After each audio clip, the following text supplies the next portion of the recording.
Hey, everybody. Welcome back. It's been a Or minute. it has been a minute, 2 weeks in fact. Yeah. Oh, and we see some friends we know already in the chat. Yes, welcome to a new old friend here on the Twitch channel. And welcome to Tokyo House Party. Yes, yes. That like everyone's been with us for a while now and knows kind of what we're about. But Derek, just in case we have any new cats with us, would you like to introduce? Absolutely. Since Momo is like clearly going to work on your palm right now. I know. That's awkward. No, it's good. Um, for those who are just joining us, for those who have not been to Tokyo House Party before, this is a show brought to you by the Japanese Arts Foundation, put on by Sarah and myself, where we are exploring uh, completely like, well, where do I start? Different conversations, all of which involving Japanese culture, media, nostalgia. And on this show, we always try to bring in many different guests from diverse backgrounds to talk about their experience and relationship within Japanese culture. If you weren't here for our last episode, we visited with the uh, Bulletin of the Atomic Scientists. Boom, you got it. Yes, and we talked about Hiroshima and Nagasaki and its effects. It was a really compelling conversation, and I highly encourage going back and checking that video out because we might be coming around with a part two to explore other impacts that the bombings of Hiroshima and Nagasaki have had on Japan, as well as its media and culture. Mhm. What else? What else do we do here, Sarah? So yeah, the kind of umbrella help us do this together is the Japanese Culture Center and the Japanese Arts Foundation. So we have a real interest in talking about the arts from Japan, and through all of the guises that Derek just mentioned, those are some, but we like to explore all of the ways we haven't even thought of yet too. So usually our show has a lot of emphasis on arts from Japan as they're expressed here in the United States through all of our diverse audience and ourselves, and have cool conversations about it. And I think that's kind of what brings us to where we're at today. However, noting that this show is always free and we're always here for you wherever you are, but we do accept donations, and all of your donations really help us give kickbacks to those who really need it and bring on new guests and do more cool things. So they're definitely appreciated, and you can do that on our website. Yes, yes. And I decided to take off my extremely reflective senpai glasses because I was only seeing the computer screen in my own eyes. But today's episode is really spectacular. If you've been seeing some of the trickle down of that in social media, then you already know that today we're talking about a legendary individual in history, and that is the African samurai Yasuke. And leading up to this conversation have been some very amazing lining up of events and coincidences that not only have brought us the fortune of being able to speak with our guests today, but another treat, which is a personal project of mine that also deals with the same topic. So what we'll be getting into here shortly is an interview with both Thomas Lockley and Jeffrey Gerard, the authors to African Samurai. If you have not come across this book yet, you will not only hear me say it live, but hear me say it pre-recorded that you should absolutely go get this book because it is very important, and it's an amazing story about an amazing individual. Thomas is in Japan time, and so this segment of our show will be the first time it will be featuring a pre-recorded segment, only because of time constraint and making sure that we could get both of our guests on here. Jeffrey will be joining us after that to speak with us and speak with you live to answer any questions that was kind of featured in Thomas's video that you won't get the privilege of asking them because they're in the past, they're recorded. So technically, Japan's always in the future, so I feel like wherever he is, he's in the future right now, and somehow he's bent the space-time continuum. Right, yeah, it's always 14 hours in advance. So it's what today is Saturday, so it's Sunday at 8 a.m. now. Yeah. But before we get into the pre-recorded segment, one of the things that I do want to make mention, there's going to be a few jumps. I will say when we start playing the recorded segment, turn your volume up just a little. I had to do a little bit of work balancing all of our different audios. I'm coming from this microphone. Thomas was coming from a laptop. Sarah's coming from a microphone. So I think Thomas comes in a little bit quiet. So just giving you a heads up there, and then I'll make sure we can kind of give you a grace period to adjust your volumes back down when we come back to our live segment so that we don't blast your ears or speakers. Before jumping into that, Sarah, do we have any news for Tokyo Housebird? Anything else on the docket? Yeah, I feel like we have so much cool stuff coming up. First of all, just a big shout out to a new collaborator that we kind of have called 42nd Parallel. And they are actually doing a second live stream of our programs on their channel a day later, just in case some of you didn't make it today. We're so grateful for their support. They're doing really cool things too. And also to note, when we switch over to Thomas's talk with us, which is really great, we'll still be here in the chat. So don't feel like you can't ask questions still, and don't feel like we've abandoned you. So if you're kind of in there, we're with you too. So feel free to kind of chime in with us. And lastly, I'll probably mention it again at the end of the show, but next show is going to be another really cool one too, where we're talking about Japanese pro wrestling. So I want to hype it at the beginning and again at the end. So we'll bounce back. Yes. Cool. Let me see here. Let me make sure screen sharing is all set. I think we're all good on all of these things. So that said, without further ado, let's check out our interview, and we will join Derek, Sarah, and Thomas in the past, but in the future, but wibbly wobbly timey wimey things. So let's go.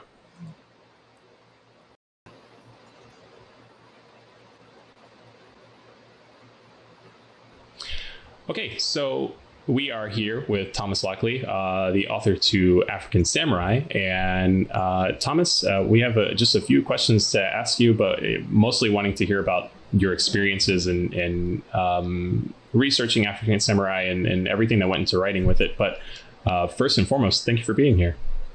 Well, thank you very much for having me. I'd say good evening, because I think this evening, but it's good morning for me. Yeah. So for our viewers at home, they know that this is a pre-recorded segment, and so they will be seeing this at a future date. So hello from the past.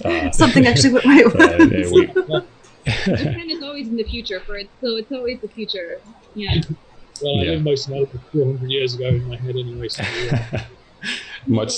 this is much the same for all the game dev stuff. It's like I hang out in predominantly the Edo period, apparently. So, Thomas, could you tell us where you're?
oh, cool.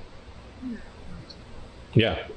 What do you do in Chiba, so we can kind of have a more idea about. Derek, can you hear me? I live in Chiba, but I Can they hear me? Tokyo, right central Tokyo, very close to the Imperial Palace. I work for Nihon University College of Law, which is one of the colleges of Japan's biggest universities. I teach predominantly English and history classes, but I also teach a real specialism, which is education and the master's. Right on.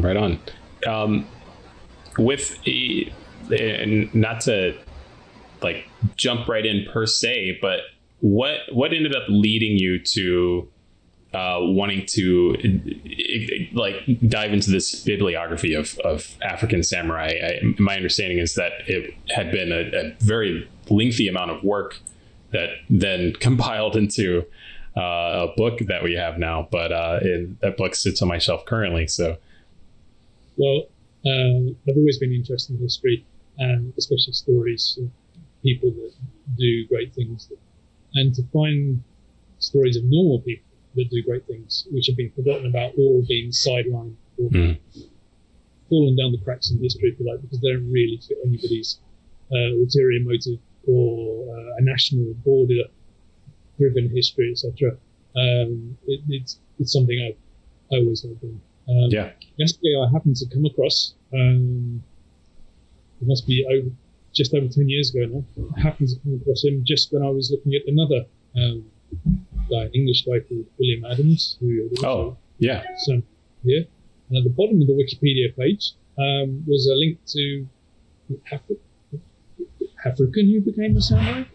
Well, got to find out more about that. So I clicked on it. At the time, there wasn't very much on the page. It was probably only a few paragraphs. But it was a great story. And I got to thinking about it, and maybe a year later, maybe only 6 months afterwards, actually, when I was waiting for the birth of my daughter, and it was a university vacation holidays.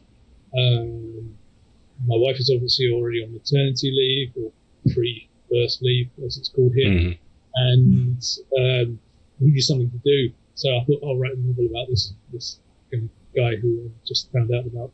It'll be fun. I've never written a novel before. Yeah, great. And I tried, and then my daughter was born and life changed. So there was about 25,000 words, which is about a quarter of a book, basically. Sitting on my computer for about 6 years until one of my colleagues was retiring.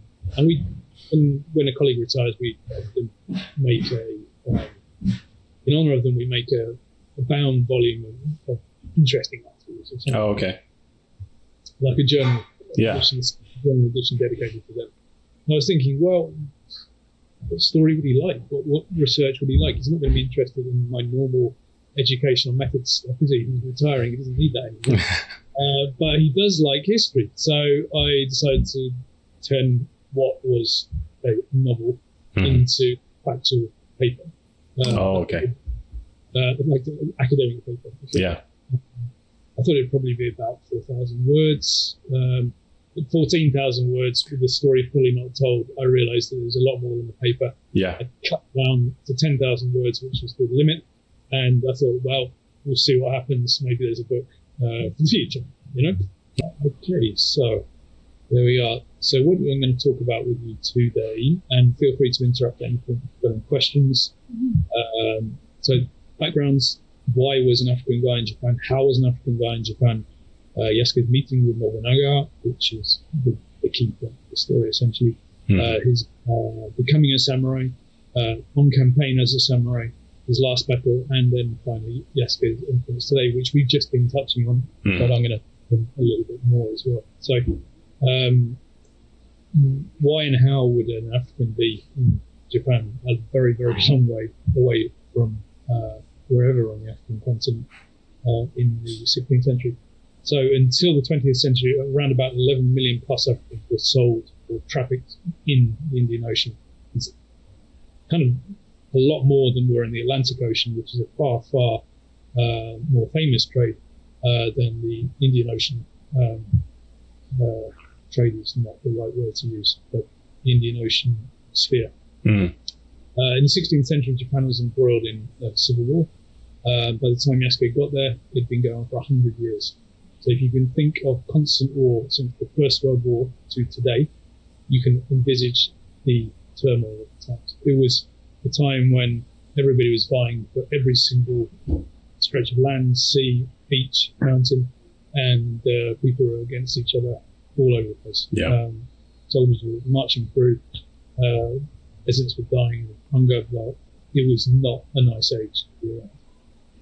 Into all of this come the first Jesuit missionaries in 1549, and that's because Yasuke arrived in Japan as the bodyguard of the Jesuit missionary. So without the Jesuits, Yasuke probably would not have been there. So this Jesuit I'm talking about was the chief Jesuit in Asia. His name was Alessandro Valiano. He was from what is now Italy, and he employed Yasuke sometime around 1577 as a bodyguard. And that was probably in Goa, in India. It could also been in Cochin, in India. It's uncertain which part. In 1579, Yasuke and Valiano arrive in Japan. They're coming to inspect the mission of Japan, which was one of the most successful missions in the world at the time. And so therefore there was a lot of interest in it in particular. From 1579 to 1581, Yasuke spent 2 years in Kyushu with Valiano. We're not sure exactly what he did because he doesn't enter the historical records until 1581. Okay. But we do have some rather good artwork from the time, Japanese artwork, which portrays Africans, perhaps Africans like Yasuke. So we might be able to see an idea. So here we've got on the screen somebody probably like Yasuke, bodyguard. He's got a spear. He's well dressed. We have a pendant carrier here. He's another bodyguard probably. We also have servants carrying a chair, carrying some bread, carrying bales of silk. And these men here were in their entourage, possibly of Valiano in the 1590s when he came back again.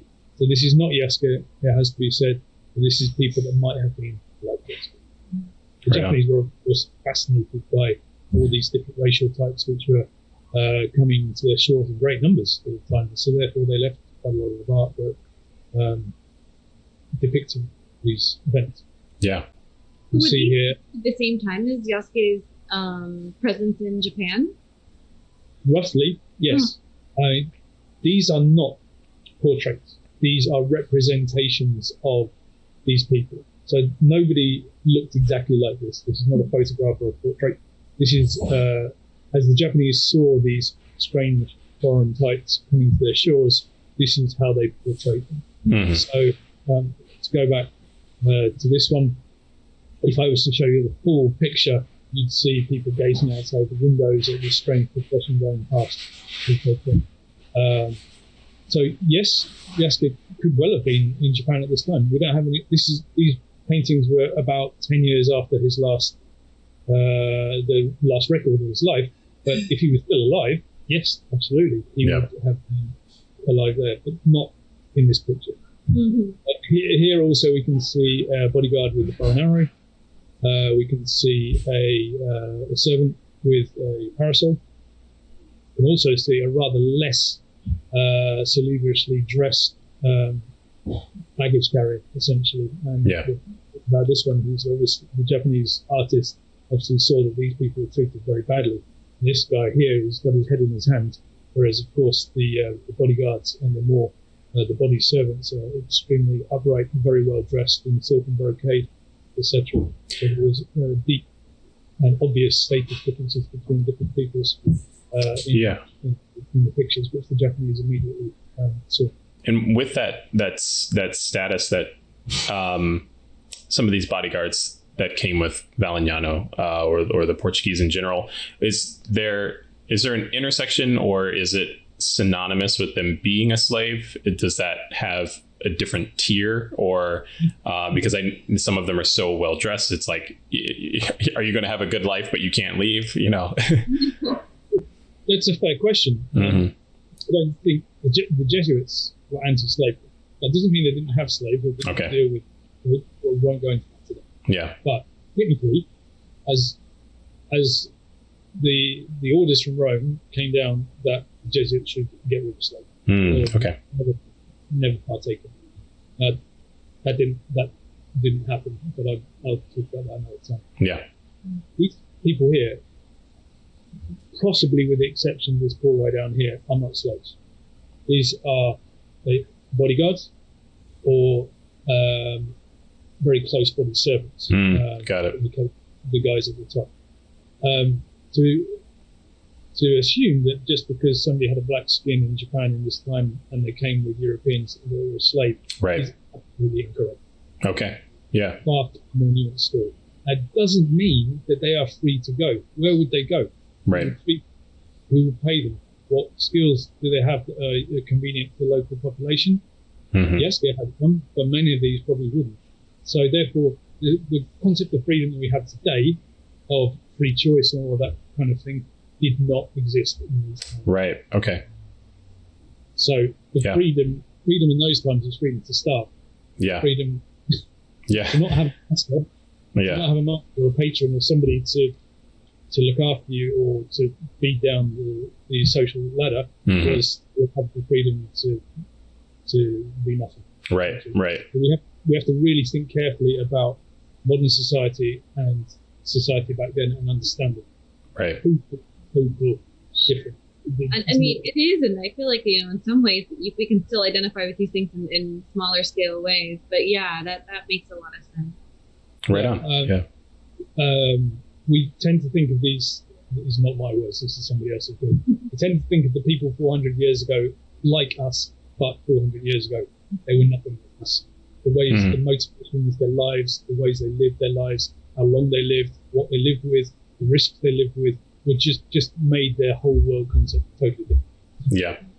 So all the corona thing, that would have been nothing to them. Right. Yep. I used to work with the story, and she would say that history doesn't repeat itself, but it always rhymes. So I was like, yeah. I'm going to use that. Who's yeah. Yeah, that's good. No, that's. I understand. I get the context there, and that makes a lot of sense. And yeah, obviously not to stand on the topic because I want to hear more about Yasuke, but obviously this lifestyle would be much more preferential than to just not have any income or means of living or a place to live or anything like that. Yasuke would have been considered a fairly rich man, even when he was brothers with the Jesuits. He was servant to the head Jesuit of the whole of Asia. And that in itself gives him a huge status. Cool.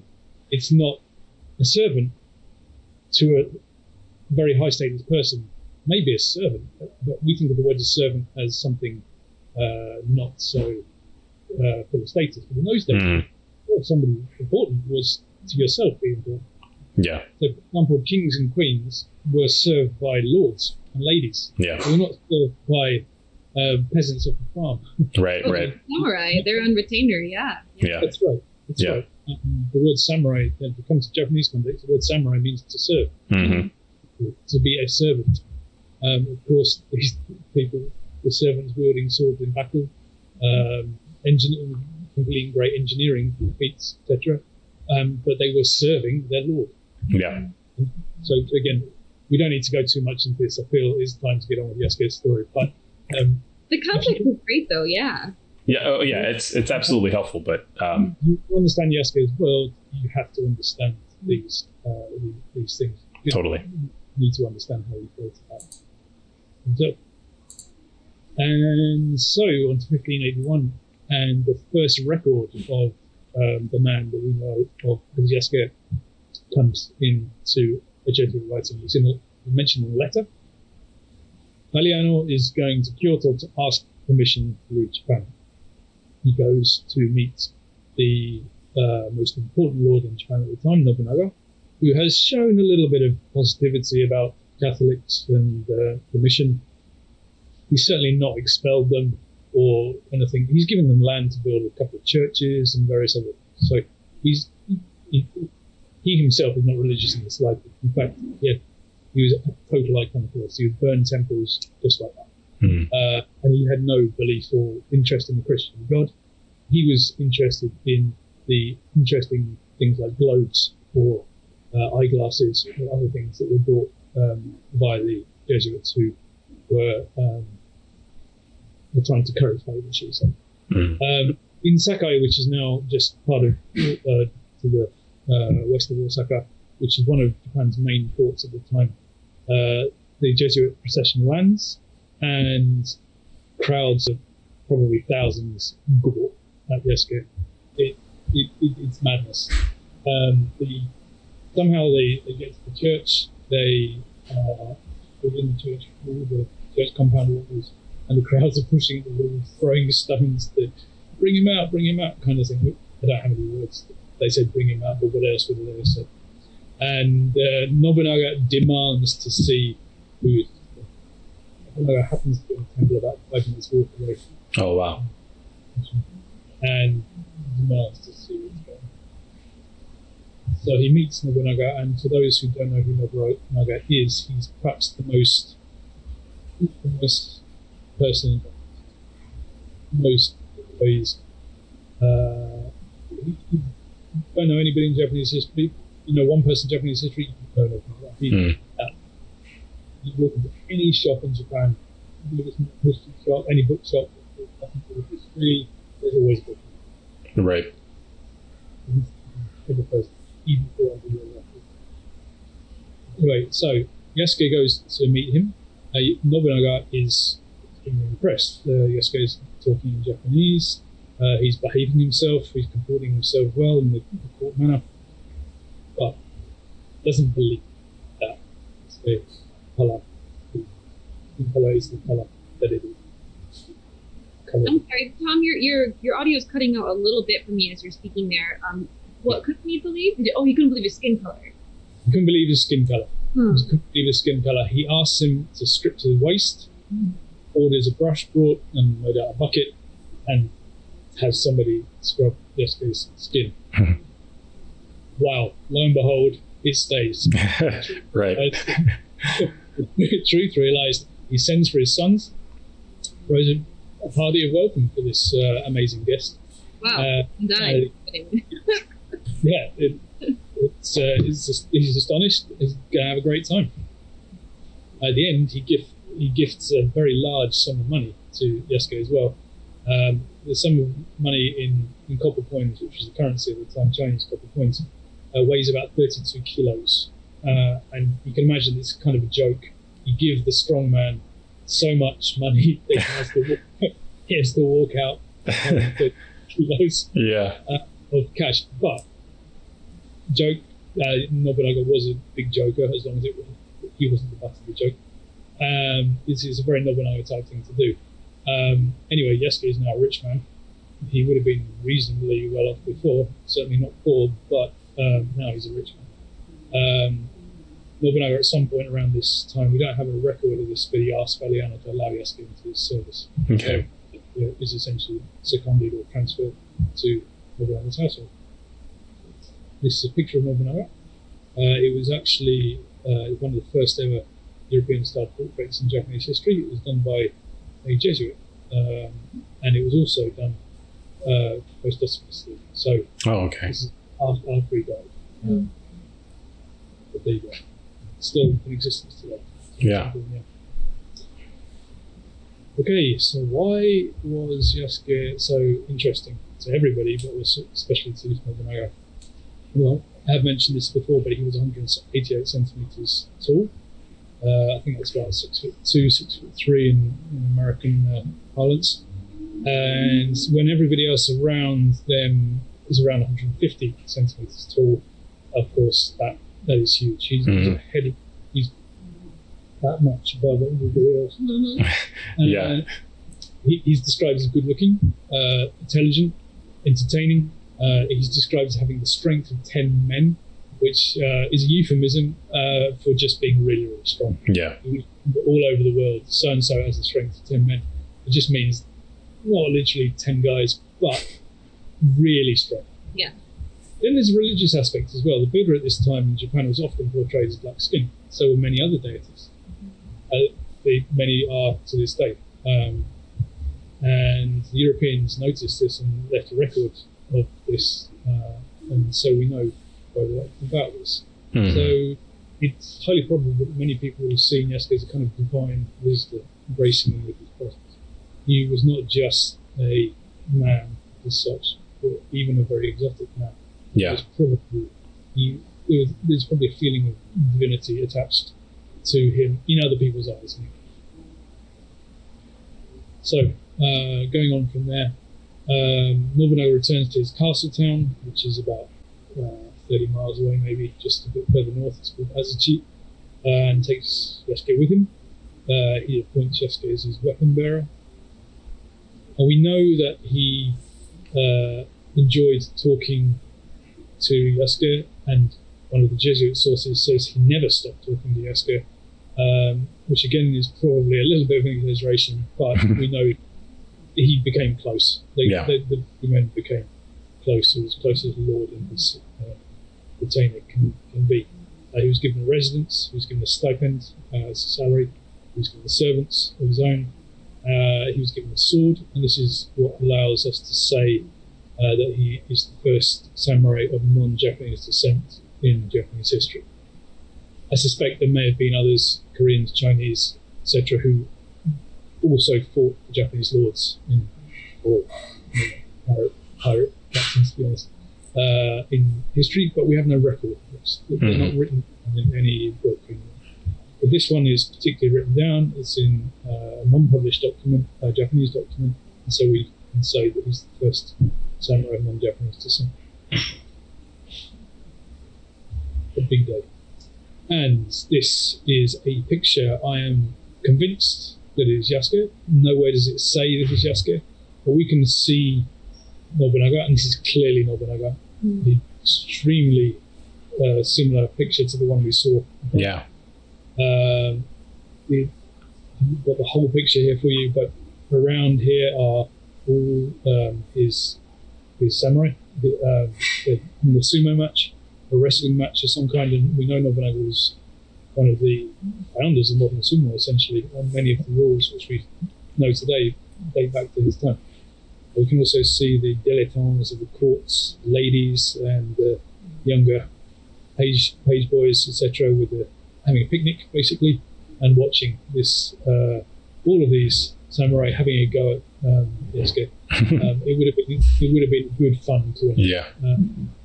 The problem is with this picture is it's probably not painted or created until about 20 years later. So we can't say that this is what Yasuke looked like. But we can say that he was remembered.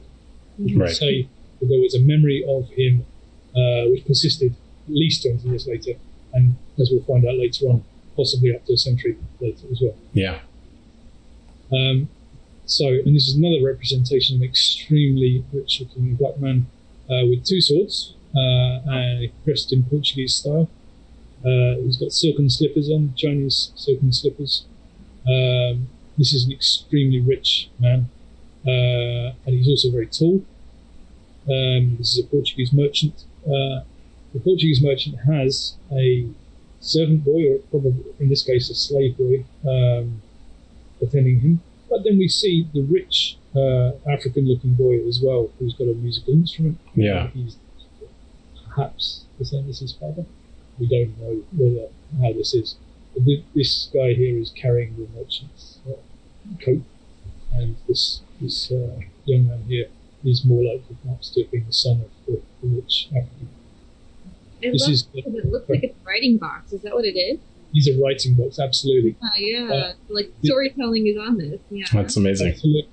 Absolutely, storytelling is on this. And if you could see the whole picture, you'd see that this is where down the bottom is where the ink is mixed, and the brushes would have been on the side there.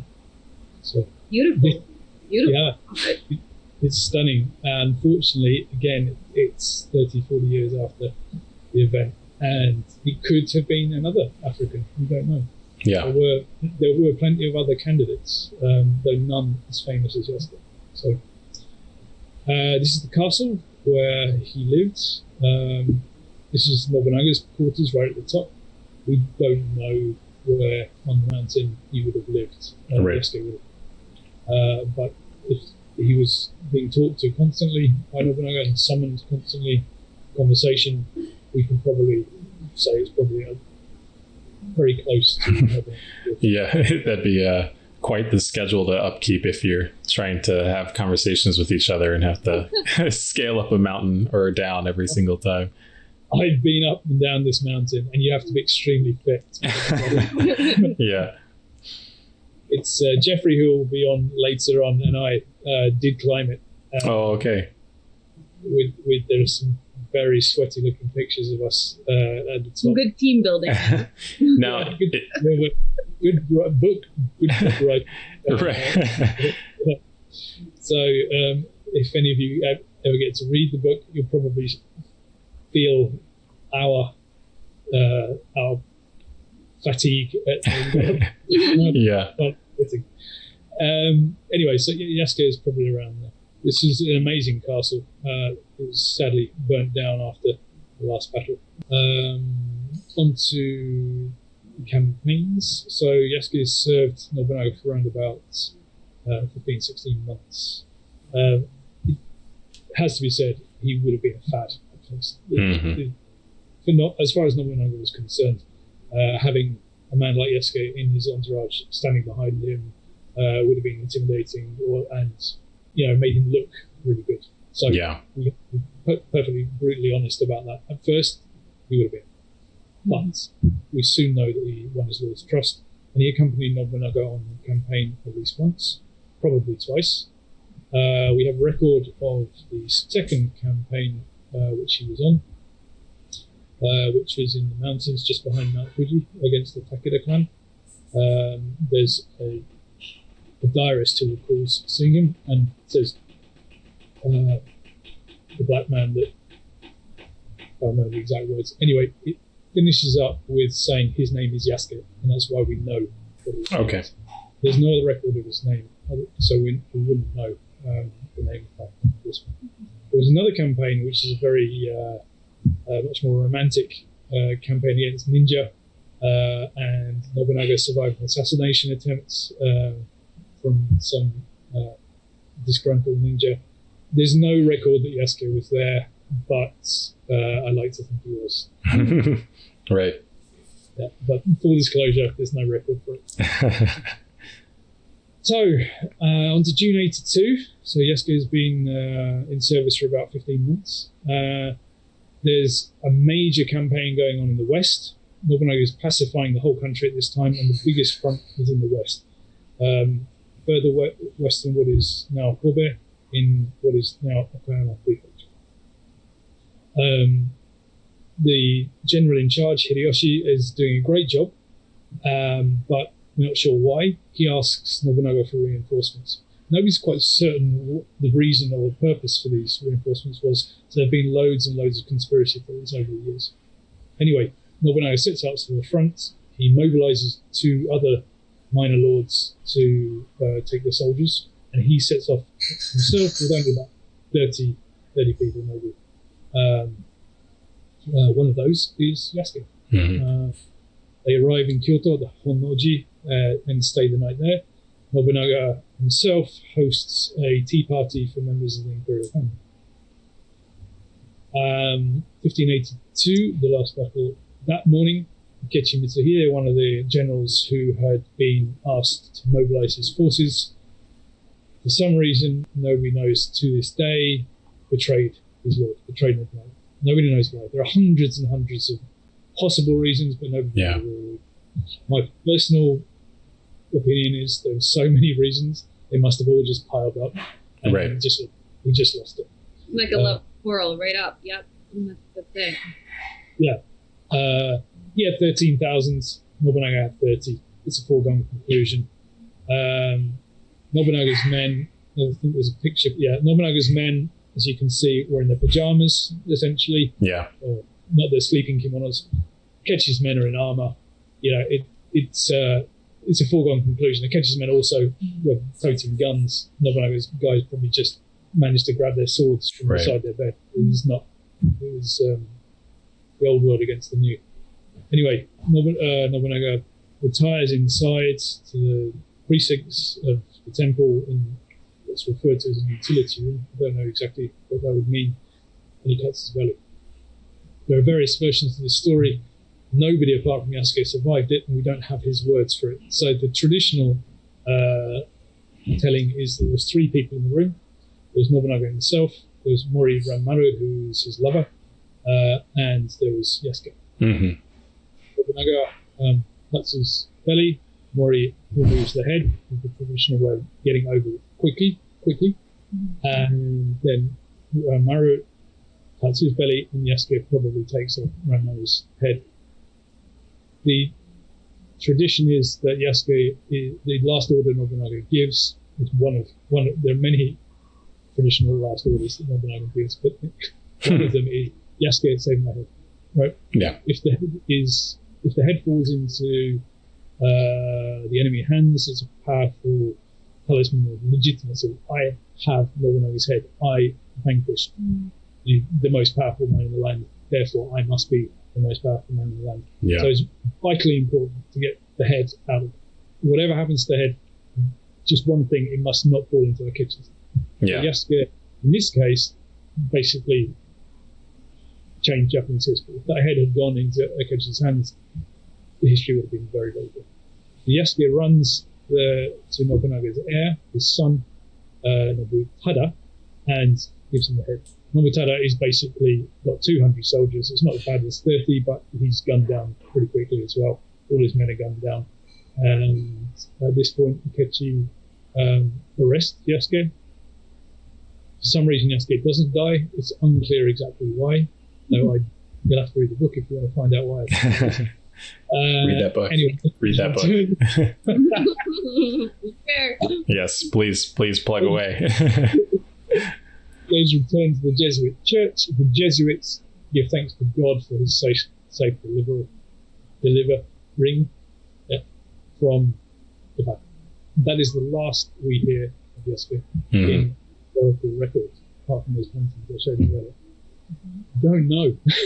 That's it. Yeah. There are numerous sightings of people that could have been Yasuke afterwards.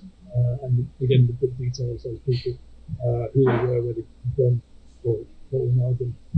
But we have no definite idea that they are Yasuke or not. So, Sure. sadly, that is the end of the Yasuke story, the factual Yasuke story. Yeah. Here we are.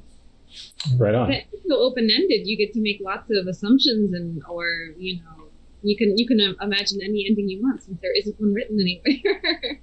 Right. I like. This book does. The Japanese book sticks to facts. So the finish. Well, no.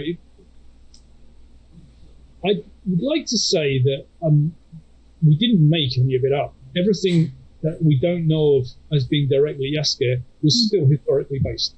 Those men, whether they were Yasuke or not, did exist. They did things that we record them as having done. Sure. So, we went to great lengths to ensure the accuracy, even of the more narrative book. Yep. We did our best. And Tom, are both books available in English? The original one that you wrote as well? No, it's not. It's only available. Well, everyone needs to work on their Nihongo right away. Yeah. Me too. That'll be good practice. All right. Anyway, but most of the factual stuff from the other book can be found in the footnotes at the back. So, Okay. Love a good bibliography. Love it. 80 pages of footnotes and bibliography. So That's amazing. find something there for you to, anyway. That's wonderful. What is the image that we're looking at now? Yeah, this is the only surviving image of the Jesuit mission in Kyoto. It's a unique building. As you can see, it looks like a Japanese temple. Yeah. Or it's a building anyway. Possibly doesn't look like a temple, I'd say, but it was built in the Japanese style so as not to stand out. The Jesuits didn't want to stand out. They wanted to blend in and be inobtrusive. They were not about, in Japan at least, they were not about invasion or crushing anything else, because they couldn't. They weren't powerful. Powerful place. So they went about things in what they saw as a logical way. They brought the logic of their religion, and they tried to do things in a scholarly fashion. Yeah. Anyway, of course, when Christianity or Catholicism was banned a few decades later, all trace of the churches, any church, even their pictures were destroyed. And so this somehow survived. It's actually a fact. Yeah. Like Sarah's got in the background of her picture. Good eye. Yeah. Wow. It would have been that kind of thing. and it's preserved to this day in Kobe City Museum. So you can see it there.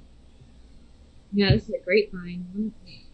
Yeah, I didn't find it personally. I was told of it in Kyoto when I was down there, and I thought, oh, I have to find a copy. So the original, so I approached the museum for this and permission to use it as well.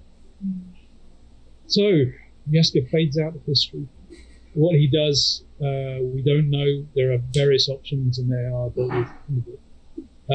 But he possibly, there's a memory of him for about 100 years. There's about 100 years later, in 1670 or so, there's a mention of somebody that meets his description, being in what is now Tottori Prefecture on the Sea of Japan side.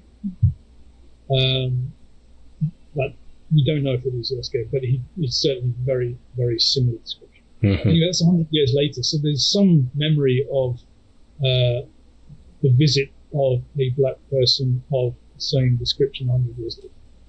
We don't know if it's Yasuke. Yeah. Anyway, then he's forgotten until the 20th century. And the reason for this is because the Jesuits kind of went out of favor all over the world. Their papers, their letters, their books molded in libraries and simply forgotten. So all of this information which they'd sent, books and books and books and reams of information they'd sent back to Europe or sent to Brazil or sent to India from Japan and from everywhere else for that matter, just was forgotten. Okay. Until Japanese history becomes a discipline at the end of the 19th century. It becomes a scholarly discipline along modern lines. And Japanese historians go to the Portuguese libraries or the convent libraries or wherever these places are held to try and find these records, the records that they assume are there. They find reams of this stuff. Then they start to translate it into Japanese. Wow. My medieval or late medieval Portuguese is pretty limited, but I can read Japanese. So what I did was I also got my records of Yasuke from the Japanese translation. Oh, cool. Various different translators in the 20th century. So there's more research to be done in Portuguese? Is that what you're saying? Say again, sorry? So is there more research that one might partake in the Portuguese documents? Well, the Japanese researchers would have learned Portuguese specially so that they could translate these documents, I assume. Yeah. Some of these are not even available in Portuguese today, apart from as museum pieces. I don't think anybody's transcribed them into modern Portuguese or even transcribed them. They would put straight away into Japanese, and every Japanese library has copies of these because they're some of the best records of the time. So I just walked into my university library, 2 minutes walk from my office, opened them up, and there's a whole load of references to Yasuke, indexed all nicely, the black book, basically. Yeah. That's what the Jesuits called him. They didn't call him by name. They just referred to him as Kappa, the African, essentially. Anyway, so in the 20th century, his story is discovered as part of all of the Jesuit stories. So it's not just his story. There's massive information translated. But by the 60s, somebody has picked it up. A lady, an author, who did a children's historical story based upon Yasuke's life in 1868. She wrote this book which is called Kurosuke, but it is about Yasuke, and he's referenced within the book as Nobunaga's black samurai, essentially. But it is fiction. 2 years later, in 71, I think it's 71 actually, 3 years later, Endo Shintaku, who's the author who did the Silence, which was recently made into a movie by Scorsese, he wrote a book about Yasuke as well, also fiction. It's not very well known to this day because it's kind of a very dark look. It was written at the time of the civil rights movement in America. Endo had been there and seen it, and he was doing a kind of critique of that as well as trying to look at Yasuke's life. Okay. It wasn't for Yasuke's sake per se. It was more about what a mess the world is in, and yeah. Anyhow, so that's that until about the 1990s when we have Afro Samurai, which you mentioned earlier, Derek. Yep. And then there's a whole explosion after that. Anime, computer games, manga, movies, books, theatre productions, and eventually 2 books and an academic paper, which was my small contribution. Basically, his life took off as fiction, as an inspiration for other characters, inspiration for people. As I mentioned earlier, I was getting letters or emails anyway from all over the world. People just, oh, wow. Makes me feel good to know that somebody like this. And then I decided with Jeffrey to do the real Yasuke. Who was this man? Who was this almost unknown figure from history? And we put together the African Samurai, which here we are, as I showed earlier. This is the character in the computer game Neo, which is released in 2017. In the computer game Nobunaga's, I want to say Nobunaga's Ambition. Oh, yeah. Interesting. Okay. Nobunaga, I know the Japanese name, but not the English name. This is from about 2013. But he's definitely one who's more heroic than in Neo, I think. Neo is heroic, but he's a villain as well, right? Yeah, he's like kind of a more like an anti-hero. You still have to go against him, but he's noble in his convictions. Oh, you go. Well, he's more of a hero. Oh, cool. I like here the in this image of him, there's almost a suggestion of his outfit or attire that he might have combined with coming with Balignano. This image of him, it doesn't look like he's just wearing traditional attire. It's hybrid. He's got a Japanese sword down the bottom. Mm-hmm. The obi on here, and he's got the longer sleeve. But you're right. So, as I said, he's also become a character in certain theatre productions. For example, this was originally a book called Momiyama Beat Tribe. The idea about it is that he's after the battle, he's escaped. So he's down on his luck. He meets 3 other people down on their luck, and they form a street group and musical group. Yeah. That's what they do. Yeah. I love it. Absolutely. And this is now, I think, being made into various different anime, certainly manga. And this was the theatre production here. So there we go. And that's the end. Nice. So if you randomly want the English book, it's actually got a different title. It's called Yasuke, the True Story of the Legend of the African Samurai. If you're in the US, it's called Samurai, the True Story of Yasuke, the Legend of Africa in feudal Japan. And click on the QR code to and I'm gonna repeat it to our viewers live, not only from the past and the future or present when we'll be talking about this, but please get that book. It's also on Audible if reading is not your forte right now. So there's so many cool things that was talked about here. One of the questions that kind of stuck with me was, I imagine if as much as Nobunaga is talking to Yasuke, conversing with Yasuke, and spending all this time together, did they themselves journal or document their experiences with Yasuke at all? No, neither Yasuke nor Nobunaga left any written. Wow. At all, as far as I know. Right. I don't recall ever having heard of Nobunaga having written anything. He of course wrote stuff. Don't get me wrong, but he was literate. But the records we have are written by other people. They're biographies of him rather than anything self-written. And for that matter, I wouldn't have thought that there would be anything written about an English queen, or at the time by herself, or a Spanish king, or an African king for that. People didn't write about themselves in that way. There are letters and other documents written by Queen Elizabeth or whatever, first in existence, but certainly no books written by her about her life. Royalty didn't need to do that. They lived their lives. That was what they did. Right, and of course. Yasuke, as far as we know, was probably like the vast majority of people at the time lived to it. Of course.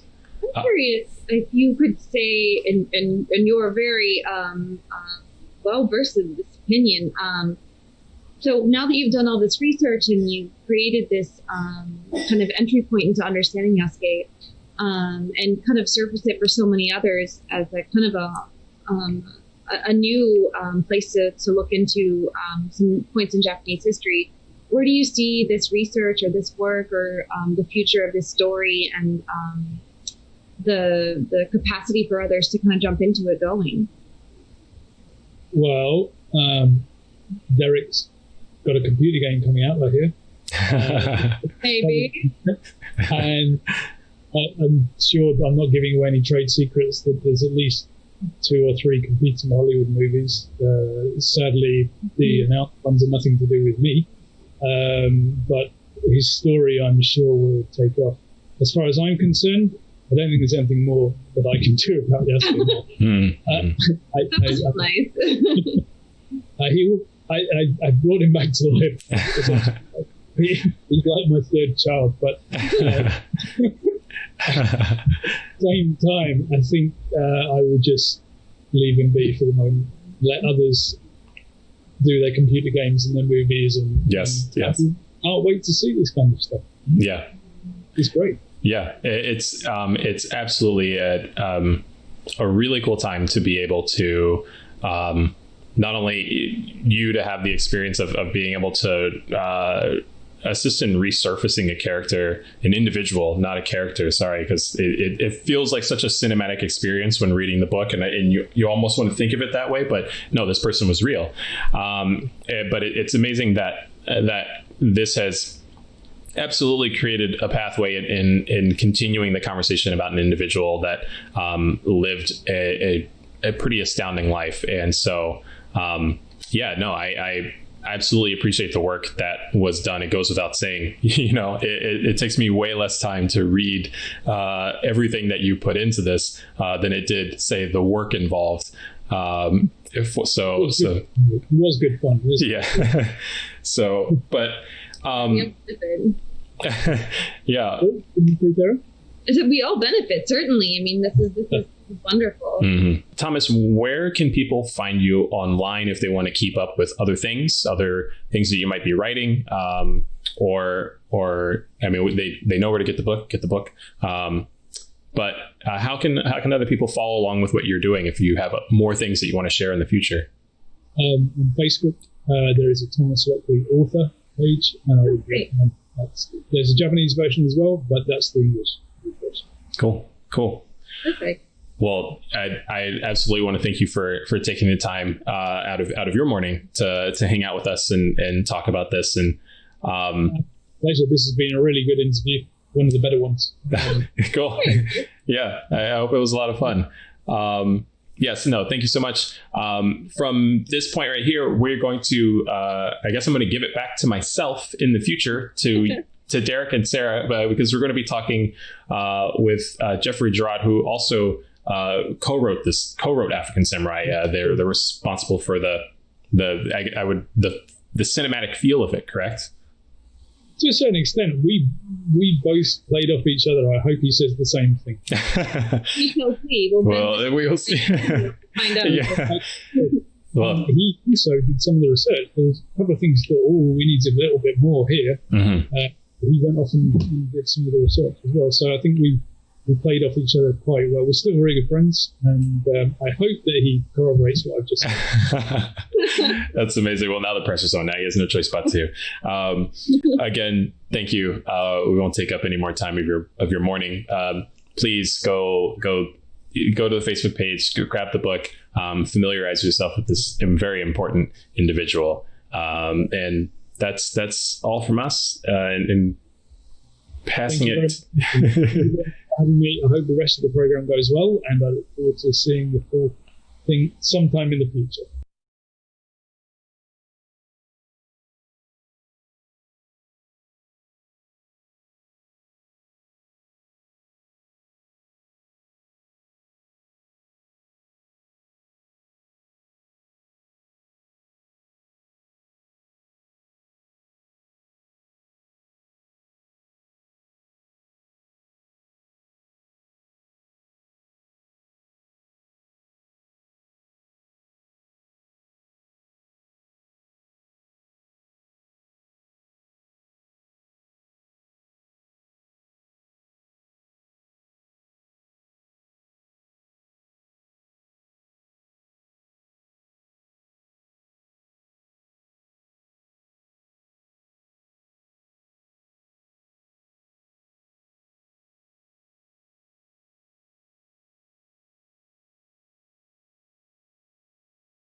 Alrighty.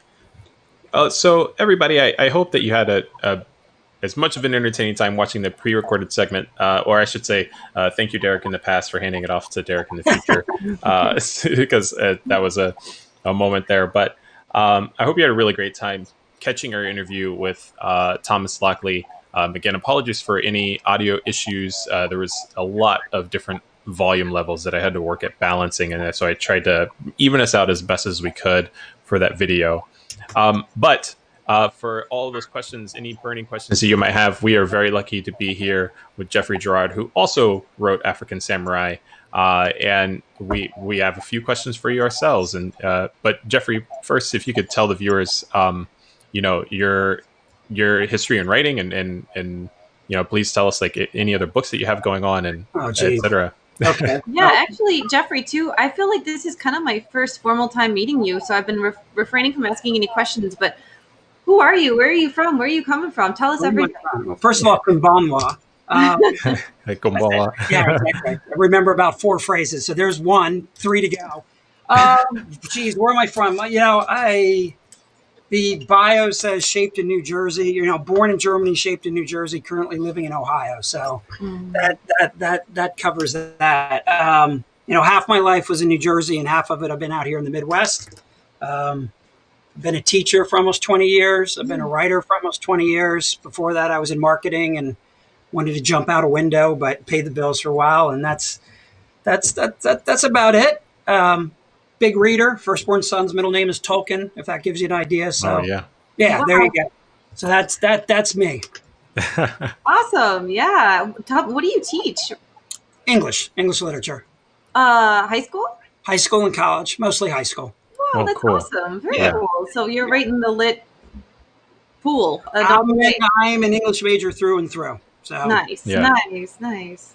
Yeah, it had to have been exciting or was it exciting at all for your students for any of your books when they released? Do they get hype about that? Or some of them showing up to class with that? It's hyped as a high school kid gets about anything. Yeah, absolutely. Because a lot of my stuff, the earlier books, I've written stuff about clone teenage serial killers. It was a yeah. That's kind of fun when you're in a teenager. And I did a 9/11 truthers book, and which is was written for a generation. Most of them weren't born. So those are the ones I wrote for teens. So they dig those. And yeah, when Yasuke came out, the book event, the book signing was very well attended. They're very kind. I'm sure I'll be talking about it on Monday. I teach a class in creative nonfiction. Oh, great. It is.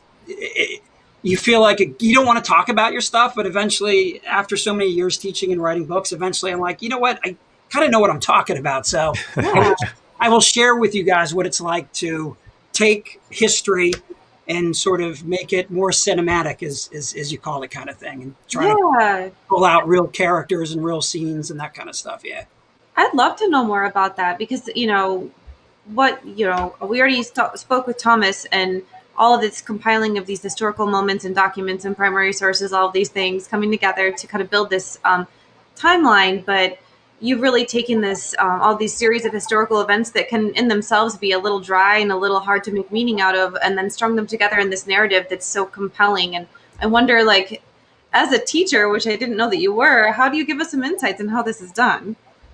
Okay, so like creative nonfiction class in 2 minutes. All right. Well, actually, it's very. You know what? It's the first thing. It's real dialogue and imagery and stuff like that. So actually, we'll go through it. But I'll do it fast. I promise. The first thing is creating scenes. It's literally on day one. We just started school this week. I did the syllabus like every boring teacher. Like I do it cool, of course. But we did the syllabus, and then I'm like, all right, let's get going. And we talked about creating scenes, and that's how you make nonfiction creative nonfiction.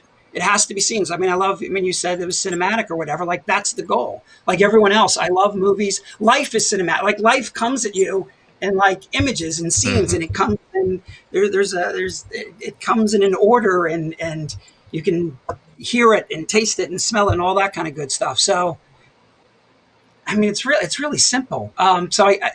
The key is to take that flat stuff and try to turn it into real life. These were real human beings, and that sounds so cliche, but this was So Yasuke is a young kid in the middle of I know he knows where he is or whatever, but to flesh out Yasuke, I thought about, I have a 24-year-old son and a 22-year-old son. So I thought about them a lot when I was writing it, back when they were 18, 19 or whatever the heck. But like, you try to think about a young man somewhere where he's like, quote unquote, not supposed to be, and like how he would deal with that and the skills he developed and things like that. So it's all that, but going all the way back to it's scenes. It's just sort of, that's what entertains us. That's what drives everything on Netflix that you enjoy binge watching.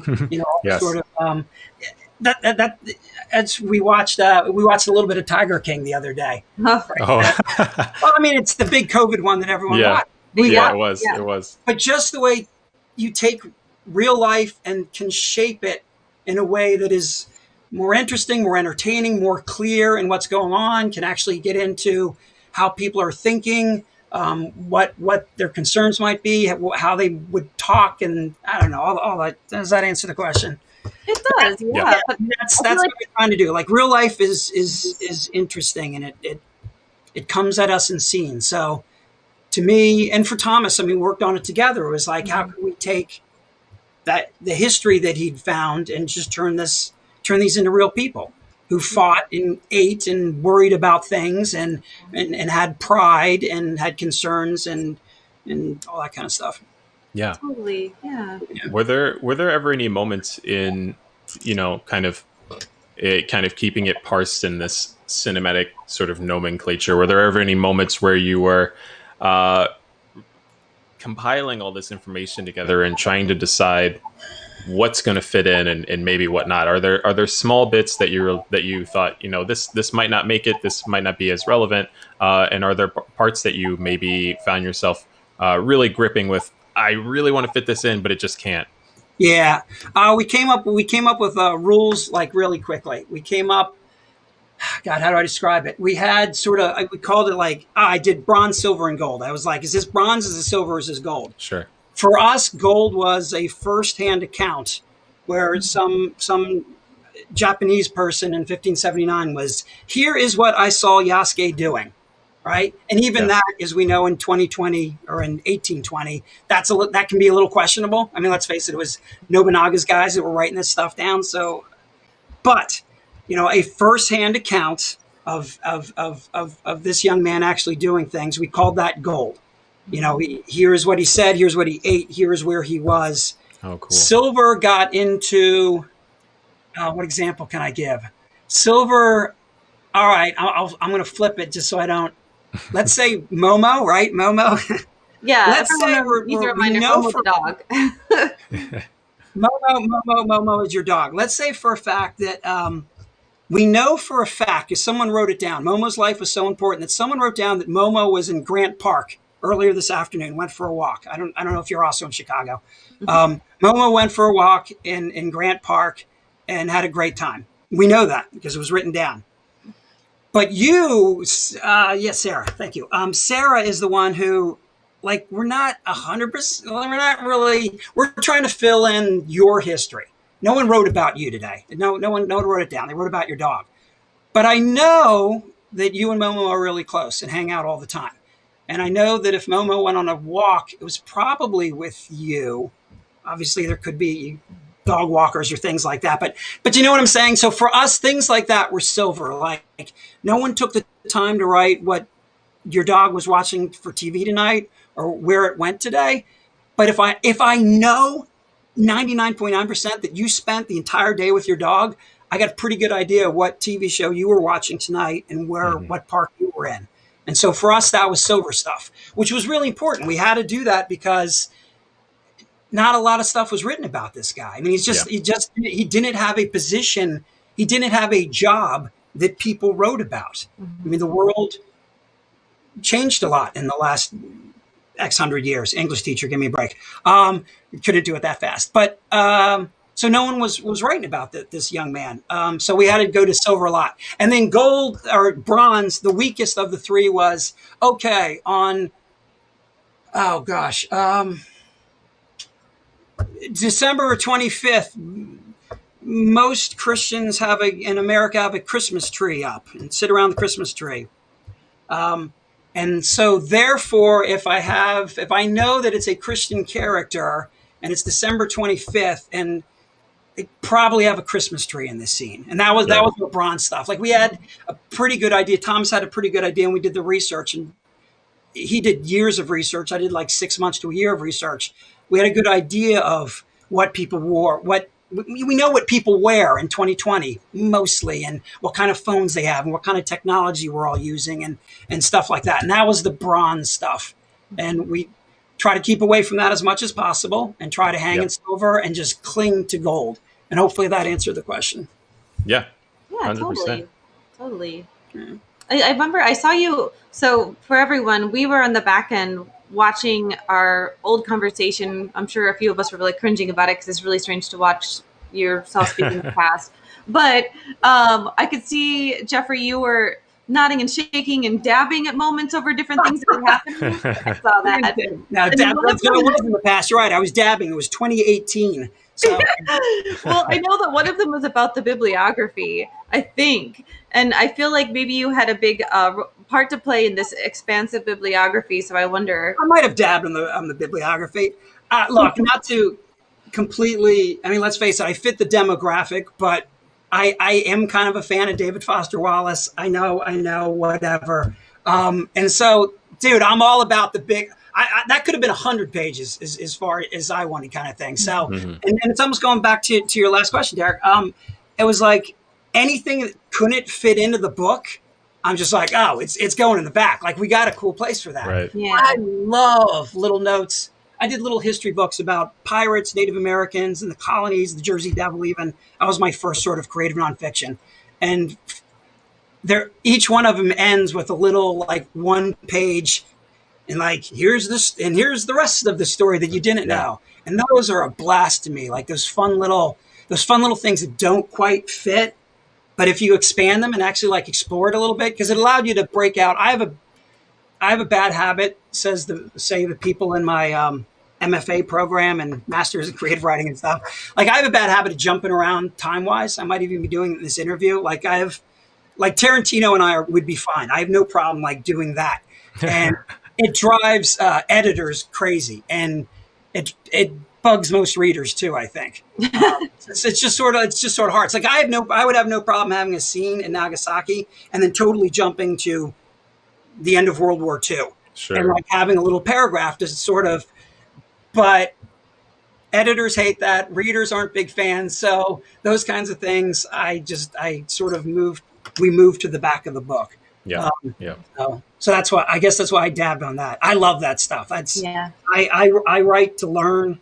Research is my favorite part of writing. It's the part I most enjoy. It's the selfish part of writing for me. So like all that stuff in the back is great.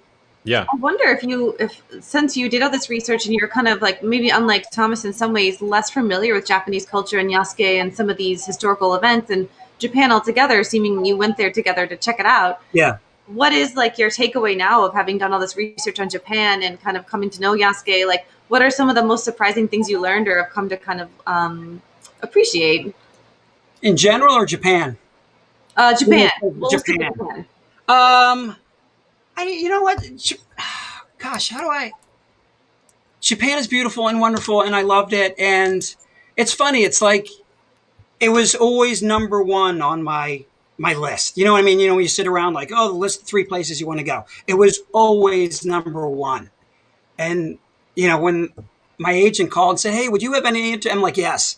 So that took it that. But going back to the Tolkien thing, and I'm going to nerd out totally here, but it was like, that's what we for do. me, for me, it was like going to Rivendell or something like that. Got it. Like, does that make sense? It was just, sort of, and for those of you that are here, like I was like Bilbo going to Rivendell. I'm like, oh my God, I'm going to Japan. And then I wanted it to be like to float above it and beneath it and the part of it. And so maybe I build it up to, look, again, I love Japan. I think my big takeaway from Japan was that it's beautiful and wonderful. And I love Tokyo people, and people have been there. Like, but when I came back, I was like, yeah, Tokyo's like Chicago with lots of Japanese people.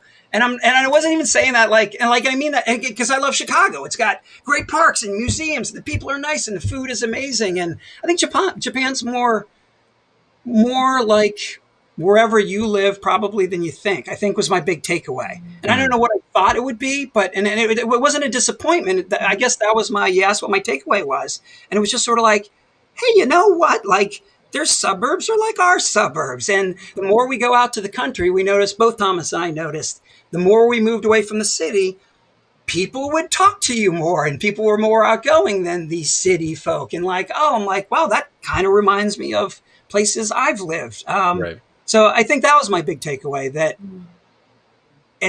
and now this attaches it to the whole book, is that this is a small world, and it is half a world away or whatever it is.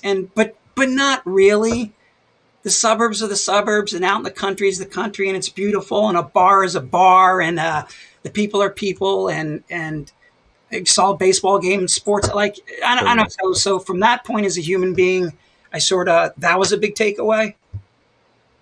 There you go. I'll leave it at that. All right. I was like 4 seconds from getting choked up. So I'm failing because I'm that kind of guy. I'm back at We're those kind of people as well. Yes, absolutely. I caught every one of those Tolkien references. I imagined when you were heading to Japan, it must have been again kind of like from the movie of The Hobbit, but Bilbo just yelling that he's going on an adventure, and headed out the door while the family waves you off. One of my things is, Kyoto was amazing. I'm sorry to interrupt, but I do Kyoto was like Rivendell. I will work that in. Yeah, that place is unbelievable. No, while we're on the topic of that, just real quick, did you have were there any other favorite spots or favorite food or favorite spots that you stopped in? Kyoto was absolutely the favorite. When I go back, it will be like 2 weeks Airbnb somewhere in Kyoto, and then sort of travel. Like that'll be the base. Mm-hmm. It has to be that meal. Thomas arranged. I didn't hear him talk about in the interview. He arranged for us to eat in a restaurant that existed in 1579. Oh, 1580 kind of thing. Yeah. It was there when Yasuke was there, like the restaurant, and it was a 30-course meal kind of thing, like every little strange little creature brought in on different little plates, and brought in by the servers, brought it in one plate at a time and did the whole knees shutting the door kind of thing. Like it was a big, awesome deal. Just Thomas and I in a room living like kings for almost 2 hours, eating foods from 1579. Yeah, that has to win, right? That was a big one. And then real sushi for the first time. I think our first night there, Thomas brought me to just a sushi restaurant down where the fresh food was, kind of thing. And that that was an eye-opening experience. 100%. Yeah. That reminds me and kind of leads into another question that I have. But I first want to say, while you were in Japan, were there other moments like that where you're at a restaurant that existed in the time period of the Edo, and were there other moments that helped you and Thomas really cement the environment that Yasuke was in? I know in the interview he talks about hiking up the mountain and the mountain that Nobunaga's castle was. Were there other moments like that really framed Yasuke's lifetime? It's funny you named the first one to come to mind, kind of thing, because cool. Because we were at the bottom and just getting ready to start up it. And believe me, that wasn't the worst thing we climbed. Oh my gosh! But at the very bottom of the hill, just as we were starting, there must have been 15 hawks flying overhead, like hawks. And living in suburban Ohio, you see one hawk a month, and you're like, oh my gosh! Yeah, there were like 15 of these things just sort of gliding over, and that was one of my big moments where I'm like, I'm glad I came to Japan. Like that's because it's in the book. It's one sentence in the book. People probably glide right over it, but it's that painting the scene kind of thing that we talked about. Question number one on what you need to do. But there were hawks there, so that was a big one.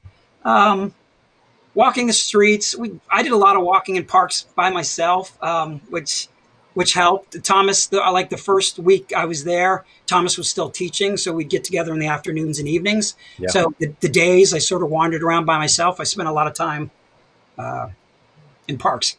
and that the Certainly. sounds and the fish and the smells and the, not that those two are connected, but the just the and yeah, just the pace. And there is a sort of different pace, and there was a sort of and just the beautiful gardens, the way they'd done the stones, and the way they carried over that sort of Japanese or Chinese tradition and brought it into the gardens and stuff, and a lot of temples and all that good stuff.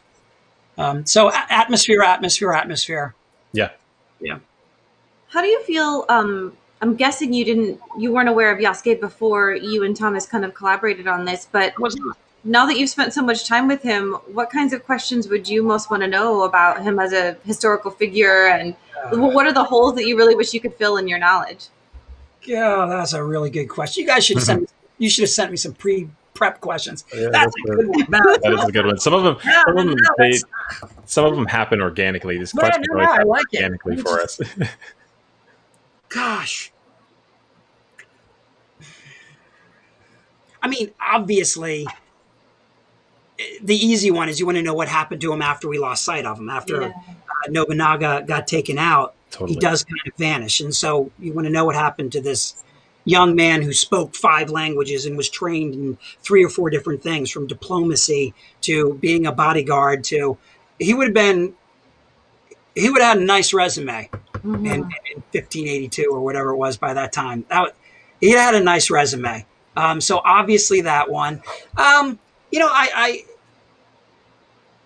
A silver area or a bronze area for me, I was always interested. I mean, I just wanted to know the day-to-day stuff. Like, I know the big stuff, but I just want to know that as a security guy, I'm like, what were you doing? So I had to research what other security people would have been doing, and what security people have been doing for 300 years. What kinds of things, are they trained to look for? So I guess that is his training. I mean, dude was a trained soldier. Like, they didn't just take these kids and throw them into India and like, yeah, you're fodder, go for it. He received like real military training and survived and did well, and again was picked up by pretty much the most powerful European, I guess, certainly in Japan, but in that part of India. I mean, those Jesuits, that was a big deal. So again, that was a heck of a resume that got him picked up by this group. It wasn't just because he was tall or because they thought that like, oh, they'll really like his skin color. That lives were at risk. Souls are at risk. Like, this is a real deal for the Jesuits. So the fact that they picked this kid, I guess I'd love to talk about his resume. Like, I know his resume, but it's one of those job interviews. I'm like, hey, tell me more about when you were in India. What kinds of things were you doing? And who were you looking out for? And what kind of, because he did it, but more specifics on that aren't bronze and silver, because I know what other soldiers did. I'd be more interested in him because he got picked out of all of them. He was the one that, you're coming with me and you're my primary bodyguard on the most important mission I will ever take. That's hardcore. Yeah. So. Yeah. What does it feel like now, seeing, it's kind of around the same time as African Samurai came out, but this resurgence of media specifically dealing with Yasuke. In my own experience, it's been Afro Samurai, it's been Yasuke's appearance in Neo, and now we're hearing about another anime, another film that's being produced, and then I myself I've taken to the video game side of it, and I've been working on a video game project inspired by the same topic. What has that been like, seeing all this content come out, and assuredly, knowing that your book is probably sitting on these creators' shelves? Yes. Well, you're my first witness then when we're in court in 2 years. That's fine. Now, dude, it's not to dude you. It was the point. It was. I mean, I don't think that was BS. It was honestly the point. It was. Thomas was sort of driven by that, and I caught the infection in like our first phone call thing. It was sort of how we talked about it with the agent. It was how the publisher. The publisher was completely, I think all 3-4 of us was the same thing. To your point, it was it's 2020, and these are the folk that need to be heard from. I mean, it's last time I used cliche for tonight, but we do write about kings and queens and the powerful, and then there are all these. There are 8 billion other people roaming around Earth right now, and they're doing all the way back to the discussion on characters. They're doing neat things and have struggles and have desires and have talents and have things that they want to do and shouldn't have done and did and are gonna do and learn from, and like, I mean, I'm definitely one of those writers that if my agent called and said, I'm going to randomly put my finger down like in a phone book and you have to create a book with that about that person, like I'm all in. Yeah. That's never, I am completely convinced there are 8 billion, or we had 8 billion yet, whatever, 7 point, whatever. There are 8 billion interesting people on Earth. There really are. So that's a long way to get to. I'm glad that this one has sort of come up to the top. I think he represents a lot of cool stuff.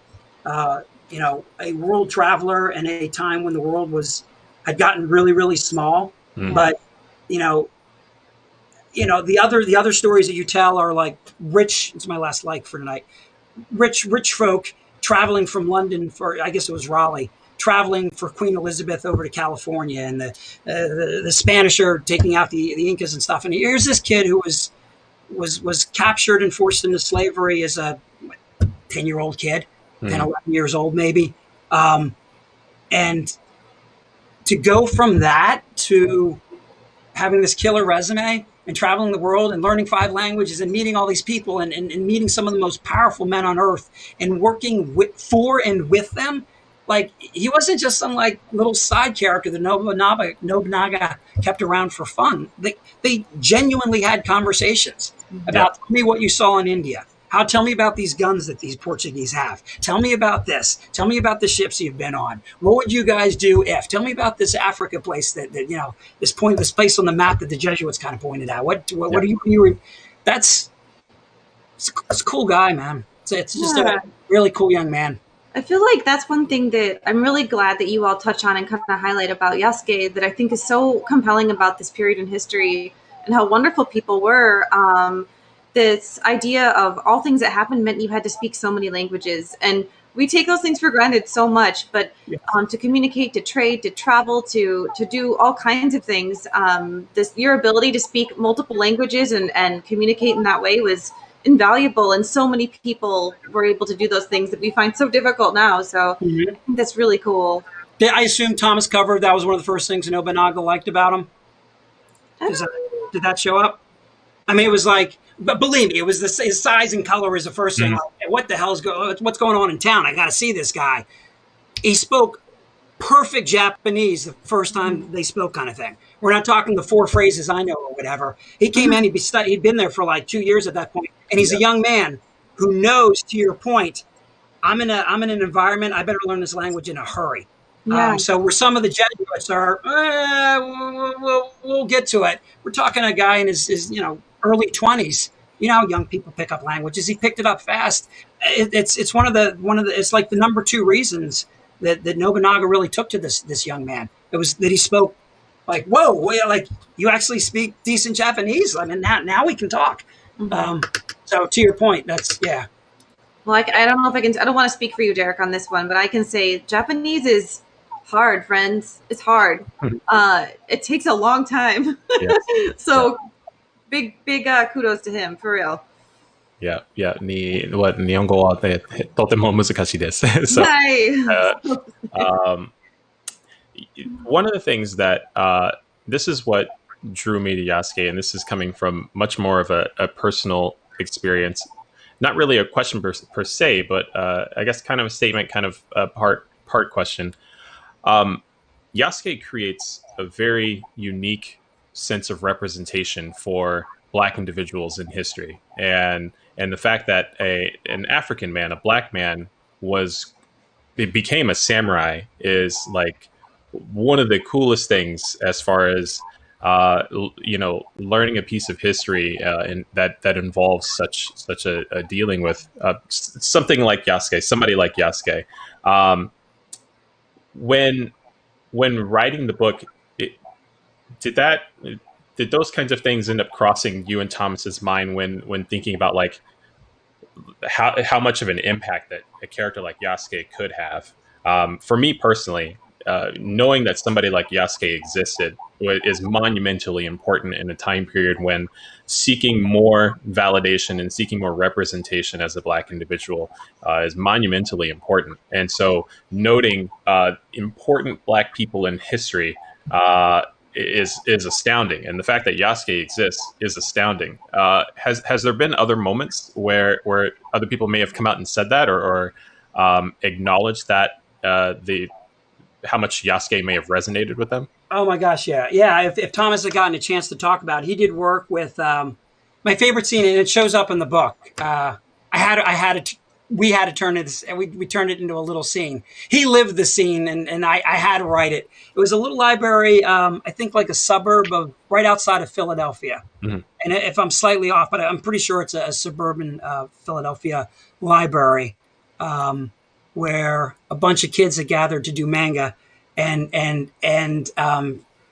to create comics based on Yasuke. And they talked to Thomas, and it was a suburb of Philadelphia. Yeah. And every kid was African American. And so yes. I mean, yes. So Thomas was invited to do that. And yeah, I love that moment. And when he told me about that, and I talked to the young man, teacher, artist, comic artist who sort of put that together. He runs that program at the library. I don't know if he still does, but I'd reached out to him, a young African American man who, it was everything to him. Like, it was so important to him. Like, I want these kids to see. And again, in 2020, it's amazing. We're better at it just in 2 years. So let the bar continue to shoot up big time.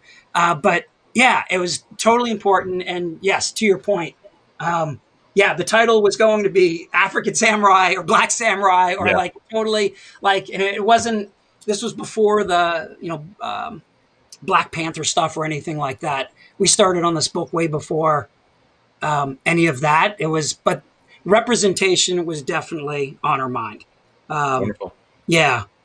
And something that, yes, it was on our mind, and something that honestly, two white guys were super aware of and super careful of, and we had to have those tough conversations. And again, I feel we're bringing it up now, but you said we're talking casually here and honestly. So, I mean, it was, we had to have some of those conversations. There were some descriptions, and there were some things that, Thomas is British and living in Japan, and I'm here, and we have different historical contexts on how to represent people. Sure.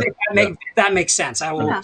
Hopefully that makes infinite sense. So we had some of those conversations, and it was really good for both of us to struggle through that a little bit. Mm-hmm. So a recognition of, we're not just talking about some guy from 1579. Like, we have to be really careful with how we represent, and can we do justice to this guy in a way that's fair when his race is actually part of how he got the initial attention. He was so much more than that, but it is part of the story. And you're not taking that out.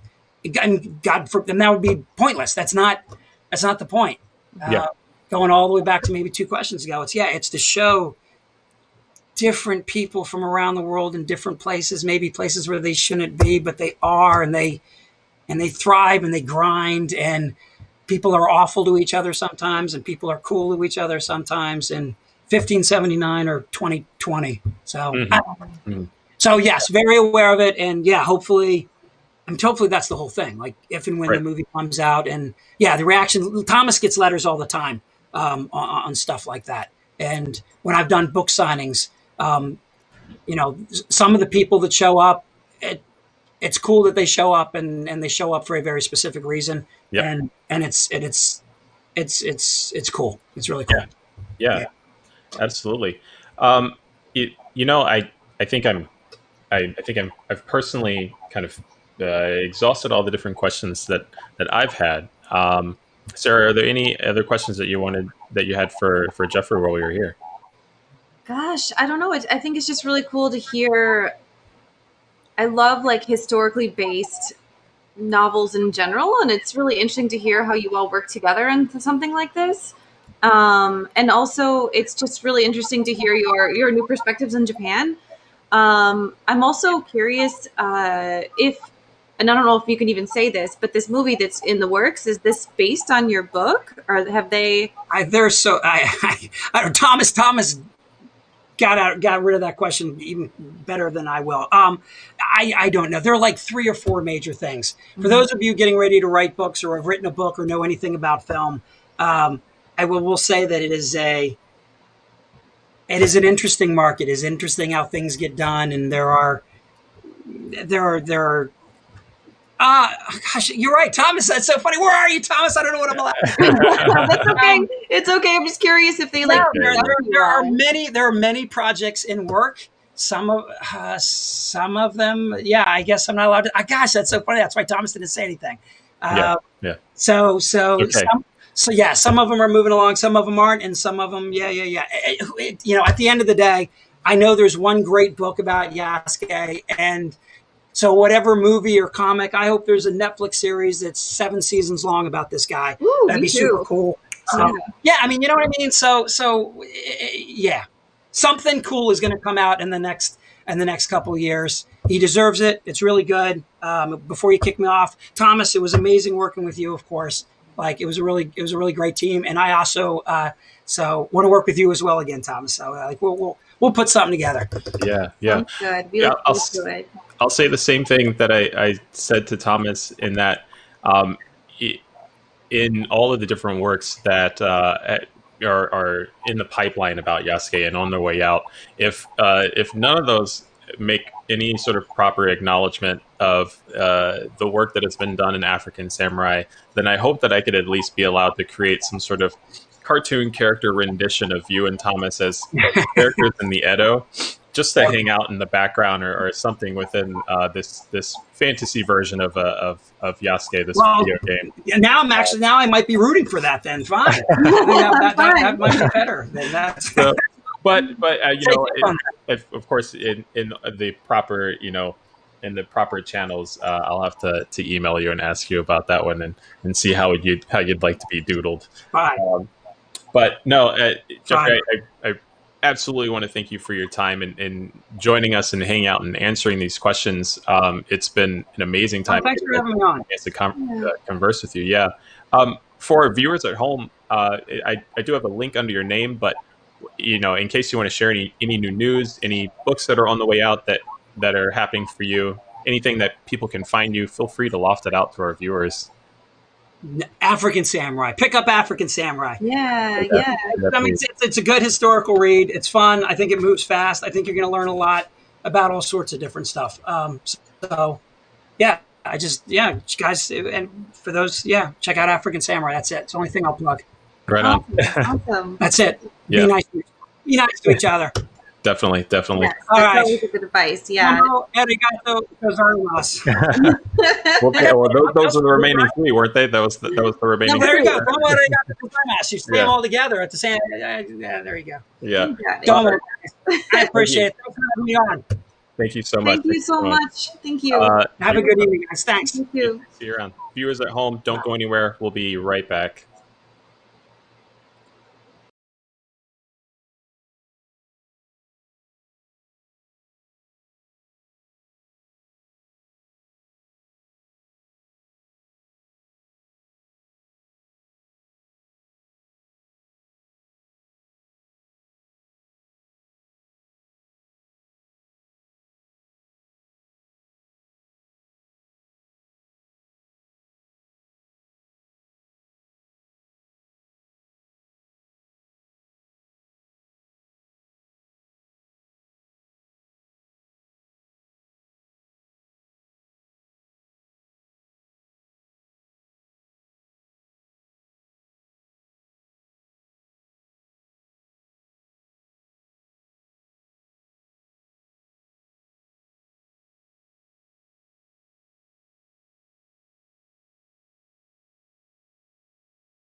Is everybody's camera here? There we go. Okay, We're back. so we are back. Tadaima. So I hope that our segment in talking about Yasuke was enlightening, and I hope that if that book is not in your cart or in your Audible uh, div profile account by now, then hurry and get that reconciled. But to follow up with our conversation about talking about Yasuke, a very real individual in history, we're here to talk about the practicality of what it is being a samurai and in sort of the contemporary sense what it is. And so we're happy to have Stephen Johnson with us from Mugai Ryu Chicago, which is a Iaido group at the Japanese Culture Center. Yeah, I'm going to spell Iaido here just so you all could be dazzled by how many vowels can go next to each other. Yes. Like this. Yeah. And I also want to note that, like, last show I said that it was full of my favorite people. And I just want to say this is my other second group of most favorite people in the world joining us today from the Culture Center. This is how I prove it. They're on my desk. Nice. Yeah. Nice. Yeah. My favorite people. So it's so nice to have Stephen here. Stephen, thank you for joining us. Thank you so much. Oh, thank you for having me. I appreciate it. Yeah. Can you give our viewers kind of a primer on what is Iaido? For somebody who is completely new to the forum. Yeah, sure. So basically, Iaido is the art of drawing and cutting in one motion. So you start. So the practitioner starts with the sword in the saya or the scabbard, and the whole premise is to be able to make a movement, draw and cut all in one motion. That's the essence basically of Iaido. Once the sword is out, that's called kenjutsu. When you start making movements, with the sword already out, if you like maybe a block or another strike. But the actual cutting and drawing and cutting with one motion, that's the Iaido. Wow, yeah. And Mugai Ryu specifically, and can you tell us a bit about that? I believe when last we talked, you said that it goes back pretty far, correct? Yes, it was originated in the mid 1600s. It was a style that came after the major warring period of Japan. So one of the last big engagement, the Battle of Sekigahara in 1600. So this style came in around 1649, 1670, around that time, from the founder Sujigeten Tsukamochi. And so the idea behind this style kind of reflects that, in the sense that you see older styles of Iaido, such as Kotori Shintoyu, more battle centric. They incorporate more weapons in their training, like a spear, and the movements that they do are more indicative of what you would face on a battlefield. What I use different in the sense that it takes it away from the battlefield and more in like an urban setting. So like samurai walking down the street faces opponents, and then dispatches them accordingly. So the style reflects more of that period, not more of the more battle centric ones from earlier styles. Yeah. How did you find yourself becoming a part of Mugai Ryu? How long have you been there? What brought you into that space? So I've been a student there since 2014, and the way I got there was long and many times, many calls to the head of the Japanese Culture Center, Toyota Sensei, Stephen Toyota Sensei. I'm laughing because I know there was many times over a course of many years when I would just call up because I would see Mugai Ryu on a website, and I really wanted to train Japanese swordsmanship, and I would call up, and he would be the first person that I talked to. It's like, and I ask him all kinds of questions like, "Oh, when are they training? How much is it? Can I just come in?" And he was so nice. He would just say, "Yo, come on in," and I never did it. for whatever reason. So, and then finally in 2014, I finally said, you know what, I'm doing this. I went there, and there were two people practicing at the time, my sensei Paul and another student. And I think the second I saw their movements, I was pretty much hooked because I think to me it incorporated everything that is ideal in martial arts: the economy of movement, the idea that you are employing strategy as opposed to brute force, and technique. So all those things, I think, incorporate into a style that, for me at least, was something that drew me and Yeah. continues to draw me to this day. So. Yeah. I can definitely relate. I can say from personal experience, having had the opportunity of getting to train with you and train Yeah. with everybody else in the group, that walking into that space for the first time and really getting an opportunity to see it in action, I can't think of a better way to cement that feeling of I absolutely have to be a part of this. And obviously, quarantine amid has created some unique circumstances for training. But Right. I can't wait to get back into that space with everybody and continue. Um, Actually, the spoiler alert earlier on the show, I can't. I'm going to say this for everyone's clarity, but Paul Sensei, was here with us yep, chatting for a little bit. I think we lost him, but yeah, for anyone else from the Mugaidu group who's out there watching, introduce yourselves too. And we're so lucky to have you all here. And maybe by the end of the show, we can let people know if and when and how people can kind of become more involved. definitely, Absolutely. definitely. Yeah. Oh, You're right. It's been challenging. Sorry, just to say, yeah, it's been kind of a mhm, challenge ever since places have closed down, dojo because of the pandemic. But we're doing the best we can. We're making do. certainly, certainly, yeah, definitely, and that's important. I'm glad that everybody's been able to continue thriving and keeping that community. Um, so in getting in Iaido, one of the things that in talking about Yasuke, talking about samurai, one of the things that we haven't touched on yet is, the primary, I would say, tool or weapon that is at a samurai side at all times, the sword. And the sword, the Iaito, in this case, plays an important element in Mugai Ryu. Um, can you share with the audience the the sword and how important it is as an element of Yaito? It's not just something that you are yanking out and swinging at somebody. No, you're correct. It's often said that the sword is the soul of a samurai. Um, with for Iaido at least, I've always felt like the sword is not a tool, but it's an extension of yourself. So so when you're making your movements, that's why if you're making a draw, it's not you working against the weapon that you have in your hand. It's a part of your hand. It's a part of Hmm. your arm Hmm. that you're extending onto yourself.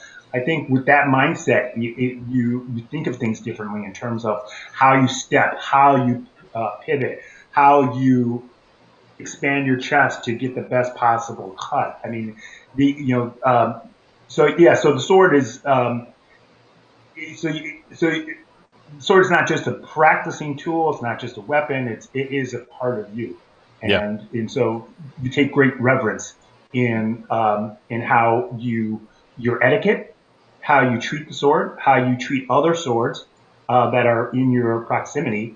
For instance, major no-no for etiquette when it comes to, and it's probably something I'm sure you've heard this when you first arrived for training was never cardinal sin is never ever ever ever ever ever ever ever step over another person's sword or your own Yes. in the Yes. dojo. Yeah, and in fact, the offense is so grave that I mean, if you were to do that and got caught, then you would basically just pack up your things and you would leave the dojo and you would just never come back. Yeah. Yeah. Yeah. So I mean, yeah. So it's paying homage to that kind of you know, paying homage to that reverence of the sword because it is more than just like I said, it's more than just a weapon. And even when you there's a certain way you even set down the sword where you would never do it from your feet. You would go down to either both knees or one knee to set down your sword, because that's how important the sword is, not just to your training, but to yourself. Absolutely. Yeah. It's, it referring to it as an extension of self, I think, is definitely something that should be a little bit more widely known, and help frame what that means, and the impact that it has. Something that's at a samurai's side at all times. While we're talking about the sword, the Aito, are you able to show our viewers at home, one of your own, and be able to talk about its parts, or share with us some of the details to them? Sure. Just let me get it. So, try to be as quick as possible on that. This is my. It's very smooth. Yeah, right. So this is my Iaito. It's Iaito, uh, IAITO, as opposed to DO. Hmm. Is the name of the practice sword that we use. It's basically a sword, in the sense that it feels like a sword, it swings like a sword, looks like a sword, but it has no cutting edge. So you're not going to, so you can't slice anyone. So Right. it's a safety measure. So in terms of mine, basically various parts of the sword. Like I said, this Iaito is basically just how a regular katana would look. I mean, you have your handle, the suka. You have your guard here, the suba here. Then along the sword here, you have what you have here at the end is called the kisake, the tip, Yeah. or some people refer to as the face of the sword. Um, and then going down here, you have this brass piece, called the hibake, or the collar. And then this portion here, the actual scabbard, is called the saya, which you hold it. This string here, or cord, or what have you, called the segeo. We usually tie that off into our side Yeah. when we practice. Certain other styles may just leave it hanging. Depends on the type of style that you practice. But different styles have different ways of dealing with it. Um, and yeah, so yeah, and the sword. Uh, not all, contrary to maybe popular belief, not all swords look the same. They have different styles, even with the katana, which I think everyone can know. Anyone can guess like what a katana is. Everyone has an idea in their head of what a katana looks like, and how it's supposed to look. Yeah. But they come with various styles, and weight. So this one here is one of their more common styles, and you can usually tell here at the tip. This is when usually you can see there's like a little ridge Yeah. here, just Oh, yeah. before. Okay. That's called the yukote, and that is the separator between the kisake and the rest of the sword. Got it. Other swords don't necessarily have that style. So this particular style of sword would be called shinoge zukuri. It's the most basic, or not basic, but the most common. I shouldn't say basic. No, it's So the most basic. common of. Yeah, so basic. It's the most common. It's the most common style of sword that you'll see Yeah. in terms of katanas. But there are others that have, like this one is interesting. Now these on this rack here, these are my shinken, or real swords. Okay. So these ones have edges, Okay.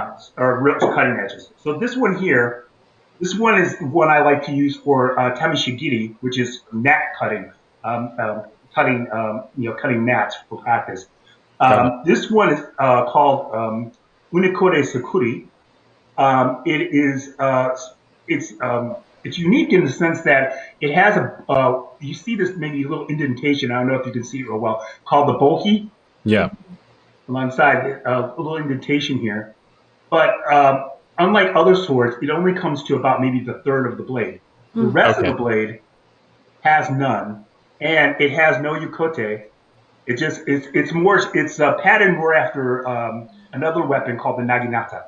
Oh, sure. And Yeah. yeah, so that's the idea behind that behind this particular style of sword. Wow. Yeah. So yeah, this one. Yeah. So there are various swords have various purposes too. So that one, like I said, that one is my favorite for Tamishigiri because it's a kind of a softer target of these the tatami mats when they're wet. You roll them up and place them on a pike and then you cut. Hmm. And so that one, because of the geometry of the sword, it's very it has a great cutting edge, Hmm. so it can slice through them like butter. Other ones, not so much. Like this one here. So this is one of my newer blades, but this one here has what is commonly known as niku or meat onto the blade, and it's hard to see here, but this is a thicker blade Okay. than the one there. So the blades that tend to have, in terms of geometry, are thinner, tend to have a hard. You can tend to put on a harder edge, and they can they're better for mat cutting. This one is not so great for mat cutting because because it has so much meat. It's more like a chopper, Got it. like an axe Yeah. type of thing. So this one could really go through harder targets well, like bamboo. Yeah. So this would be really conducive to that. So yeah, the way various uh, katana are shaped and formed, can fit various purposes for various Right. Really functions. interesting. And I feel like I have to say it because I have to say it. But anyone out there that's playing, I just want to say Yasuke, but not Yasuke, Ghost of Tsushima, what Steven's been talking about is what you do regularly in that game. So if you're trying to visualize the kinds of things he's talking about, Steven, just so you know, there's a part in that game where you practice cutting bamboo and such. With your blade, and like you, however many bamboo you cut is like how good you are in things, and Yep. so yeah, the same things you're talking about are things that have made it way into popular culture and some recent guises, I guess. So it's kind of interesting to see it that way. And also, we had a question for you from Q the Apprentice. They're asking, how does discipline play a role in being a samurai? And is it repetitive practice, or is repetitive practice the key to maintaining discipline? Yeah, yes, absolutely. I think repetitive practice is one of the keys. I think one of the, it's interesting. That's an interesting question because a lot of times you keep asking yourself like, why do you train in this art? There are things called guns in this in this time. I mean, and why study Japanese swordsmanship? I mean, no one's carrying it. Obviously, no one's walking around with swords anymore. Um, I think that there are certain aspects of swordsmanship, Bushido more generally, that I think can apply to the modern day. Hmm. What's commonly known as the seven virtues of Bushido, Can you tell everyone benevolence. what Bushido is? Oh, I'm sorry. No, no, please, please. Yeah, Bushido, way of the warrior, or it's way of war, way of the warrior. It's a warrior code, per se, and I think that there are certain there's aspects of Bushido, whether like I said, there's seven virtues: Jin, Mokoto, Chuji, Meiyu, Yu, Rene, Gi. You can apply to your everyday, Hmm. or I try to apply to my the way I live these days. So it's compassion, having compassion, sincerity, devotion, honor, bravery, courtesy, and being trying to be righteous. I think Certainly. that's something that we can all try to ascribe to. I try to ascend to. Certainly. Definitely. Yeah. Um, oh, I did have a question that was relative to that. I can't believe I'm about to about to lose it. And time in general has made me just a plethora, a whole whirlpool of thoughts. So, anyways, we've talked about the sword. We've talked about Mugai Ryu, and we've talked about Bushido. Is there anything that I know we touched briefly on maybe being able to demonstrate some of these aspects? Is that something that you'd be willing to do, and we could maybe dedicate a few minutes to? Sure, absolutely. Right on, right on. Cool. So, viewers, what we'll do is, if you don't mind hanging on for just a second, we're going to switch our layout a little bit so that Steven's camera gets a little bit more space and real estate for you at home to see some of the demonstrations here. So don't go anywhere. We'll be back in like 1 or 2 minutes.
By the way.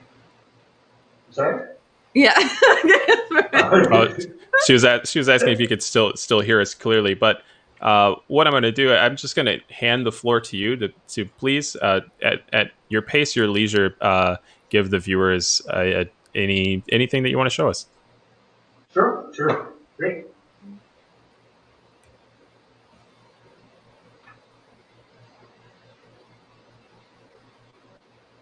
So traditionally, for Iaido training or for practice, you always start with a traditional bowing in to practice. Start with a bow to the head, and then presenting the sword, bow to the sword.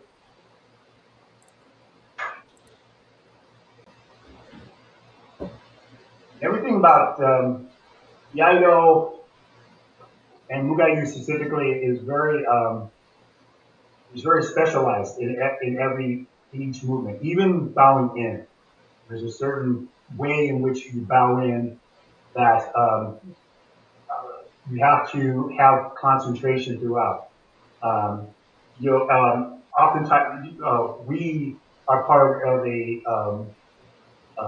renmei or a federation of sort that goes back to Japan, that's based in Japan, where teachers from Japan will come in once every 2 years to review us, to grade us, and to see if we are ready to ascend to higher ranks. And probably the biggest thing that they want to see is how you bow in, because if you don't have that right, then it's an instant fail. Yeah. So I guess my whole point in saying that is that even the small things or things that you think might be small are not. Yeah. So take care in small things. Mm-hmm. Yeah. So a couple things. Japanese swordsmanship, like European swordsmanship, and other styles have certain commonalities in terms of positions. So here, maybe off to the side might be better. Here, this basic guard is called Chudai Yokomai, Shinogen. This is more defensive to try to keep the sword in front of the opponent. Going up is Chodan. This is more aggressive because you have the intention to attack. Bring the sword lower here to around your knees is Geran, which is again more defensive because you're keeping the sword between you and your opponent. This stance here is called Wakigamai. It's more, I think of it as more aggressive because you're trying to hide the length of the sword. So imagine if your opponent is in front of me, I bring my sword back to a way so that you cannot see the length of the sword, how long the sword is. So I come in, coming up. Right. So it's to try to hide the length of the sword so that your opponent can come in, won't know exactly how far he can come in before he gets hit. Yeah. Then the last one here is Haso no Kamai. Again, this is this is one that's used more times when opponents, you have to run suddenly with your sword in your hand. This is the style this is the one that, the stance or the Kamai that you would use for that one usually. Okay. This is for more movement. And So, Stephen, I should note to them too that if they can't see your stance too well, it's because you're wearing something called hakama, right? Oh, yeah, I Yeah, forgot if you can't see too well, it's because this is part of the dress that is used for Iaido. So that's what you're also wearing. Right. So, traditional style dress when we train what's called the gi, the top portion. The bottom portion are called hakama. So anyone who trains, so when we train regularly, we train in this attire. Mhm. So, and what's holding up the sword, I don't know, probably hard to see. This portion here is called an obi. So I slip the sword in between various layers of the obi and keeps it in place. Yeah. Thank you. Thank you so much. Sorry, I didn't realize wearing black I might not be able to. No, it's great. You're on being here for us. So So some basic movements from Iaido's standpoint. Cutting an opponent across the neck requires not just movement of the arm or strength of arm. It also requires moving the hips and moving the chest, expanding the chest. So when you're here, you're not just using the strength of your arm to do it, because 9 times out of 10, the strength of your arm won't be enough to cut a person's throat. Right. Anyone who ever does tapping, right? I mean, I'm not saying it from personal experience. that's okay, But, Steve. I didn't realize it came out like that. I was just affirming your statement. Like, we're not recording this right now. So being able to utilize other parts of your body, realizing that the arm is really not the most important aspect, even though it looks like it is. Really, power is generated from the hips and from the chest and from the shoulders, squaring the shoulders. So when you come in, expanding your chest, that's where your power comes in. The arm is really going along for the ride. Yeah. At that point. So that's one of the more basic cuts. That's called suihei. That's cutting up one across the neck. Another basic cut that we do is coming up a rising cut called kiriage. That's cutting the opponent. So you're imagining an opponent is up in a stance, up in Chodan stance, ready to cut down. So really, you're cutting the opponent. You're entering the opponent from the armpit and rising the cut up, exiting out the side of his neck. So, Cool. Cool. yeah. And let's see, what else? Oh, so thrusting. Thrusting was not done a lot in Japanese swordsmanship, but we do incorporate some thrusting. Because obviously the katana is more, its strength is more of a slashing tool.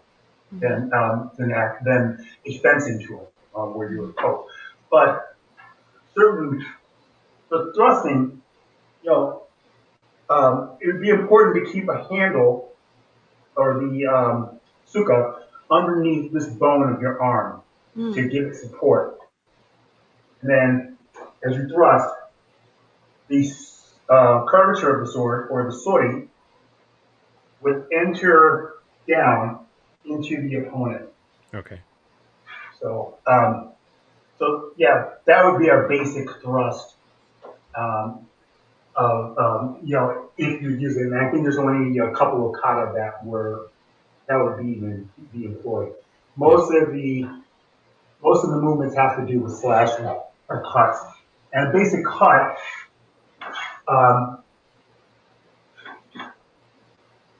Uses a big arc. Think of it as slicing meat. I don't mean to be so morbid, but think of it as opposed to chopping vegetables. Sure. So when you chop a vegetable, slicing meat, you have a drag. Yeah. There's a drag to it, back to you. So same premise. Come out, come back in. Mm-hmm. So it's the same principle. Yeah. That makes sense. And I feel like one of the things that we're missing in person that I just heard there and I feel very nostalgic about is that whoosh sound that I hear every time you guys are practicing. Yeah. Yeah, I don't know if you're able to hear that. There's a whoosh, whoosh, whoosh sound every time you make a strike. That's what's called tachikaze or sword wind. Ooh. When you have a sword that has, it's caused by the bohi, the little that indentation along the blade, or that divot inside. That's what causes that sound to be made. It's a great tool because it gives you an idea as to whether or not you have accurate angles to your cut. Yeah. That's your indicator. So if you hear that sound, that's like the most beautiful sound in the world. Yeah. Like, everything's right. Yeah. Well, I hear it a lot around you guys, so you're doing it right. So, like, for example, if I cut, no sound, but and you can hear it. So it's really a matter of angle. It's not a matter of strength. It's not a matter of power. It's more getting the proper angle down. Yep. I can say from personal experience that was one of the things I found myself challenged by in certain cuts. Just could not find that tachikaze moment in some of them. The straight down almost every time, and it is such a rewarding noise when you're early in the earliest days of Iaido, but it comes off as such a challenge for some of the others sometimes. But then every now and then it would slip itself in after some repetition. You're like, yes, like I'm so glad that happened. Oh, it can be, I completely understand. It's such a source of frustration when you're learning, especially when you're trying to do diagonal cuts. Yep. Which are called keisagiri. Trying to do that diagonal cuts and trying to get that tachikaze can be so difficult. But once you have it and once you can keep it going, then it's like, Yeah. It's a revelation. Absolutely. I'm sorry. I just wanted to show, for Mugayu. So when we first start Mugayu, not many people, Iaito are kind of expensive. So usually people start with this, which is Bokuto, which we provide for students to come in. Mm-hmm. So basically, when you come in to start practicing Mugayu, when I started, all I basically had was, all I had were pair sweats and eagerness to learn. That's all we had. Yeah. And we provide the rest. So for here, so you notice like this one doesn't, have what we. So it can get really frustrating because you can't hear the the tachikaze on this. But then eventually, if you feel like you like it and you've been in there a while and you really want to do, move forward, then you move up to an Iaito. Eventually, the end goal is to, after several years of training, you want to be able to move up to a live blade. Okay. Even in your practice. So that's the end goal, is to be able to move up to practicing with an actual Shinken during the practice, and that takes several years. Wow. Yeah. Yeah. That's good. Yeah, that's probably for the best. Yeah. Yeah. Certainly. Yes. Yeah. I would discourage anybody from buying one of those too soon.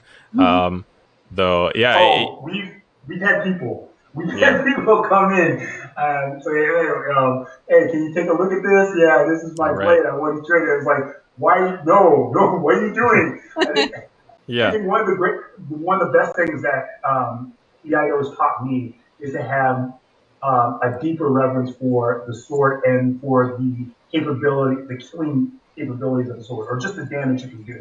Yes. Because when you're untrained, a lot of times you can get into the habit of like, oh, I can fling it around. Oh, look at this. You're like, you're great. You can get into that kind of mode. But once you train for a while, you can kind of get a better sense as to kind of the damage that an actual sword can do. Mhm. And then so it makes you become extremely more careful. Yeah. Certainly. I wish there was, we almost have to have maybe there's a Tokyo House Party time where we have an episode where we get to focus on different martial arts, including Iaido, and all the variations out there, because between Aikido, Iaido, Do you want me to list them all? I can do it quickly. yeah, do it.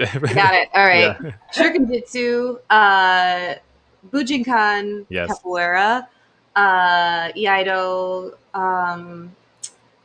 It's been a minute. Karate.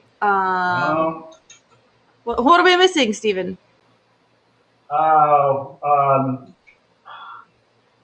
Missing Kempo at all? Shorinji Kempo. Did I say that? Oh, okay. Yeah. Yeah. There's a through line in all of these, and I think they absolutely deserve a conversation. I wish that we could obviously dedicate much more time to talking about this, because it alone is a topic that deserves its own spotlight. But Stephen, I wanted to thank you for being able to take the time out of your evening to present with us some of these really amazing facts about Iaido, about the Iaito, and some of the different forms that are taken just within this martial art. Is there anything that you wanted, any information about Mugai Ryu, or any final words to the viewers at home that you wanted to pass along on the dojo's behalf? I guess only that if you want to learn more about us, you can search for us on Facebook at Mugai Chicago, or you can go to our site at MugaiNorthAmerica.com. Absolutely. Yeah. And Stephen, I wonder if I could trouble you for a question where we could get more of if you could come closer to us. Just briefly. I want to ask you something that I would love, though, since we have you here in this place and time, to ask you such a question. But so, the topic of our show has been Yasuke today, and thinking about this historical figure and kind of his unearthing in some ways for the world right now. I wonder if you have any thoughts on seeing this character or I don't want to say character, historical figure, really proliferating and becoming such common knowledge. Yes, it's funny that you asked that, because in a weird kind of way, there's when I first discovered Yasuke, in the story of Yasuke, being African American myself, it's weird in a sense, because you almost have a sense of ownership toward it, in a sense. When you hear the story, when you learn about it, his life, you kind of get a sense of, or either.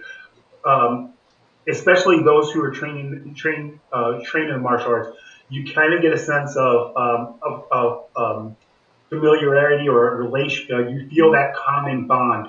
Yeah. And I think, and especially being African American, it's I started in martial arts when I was like 7, and I trained various styles ever since.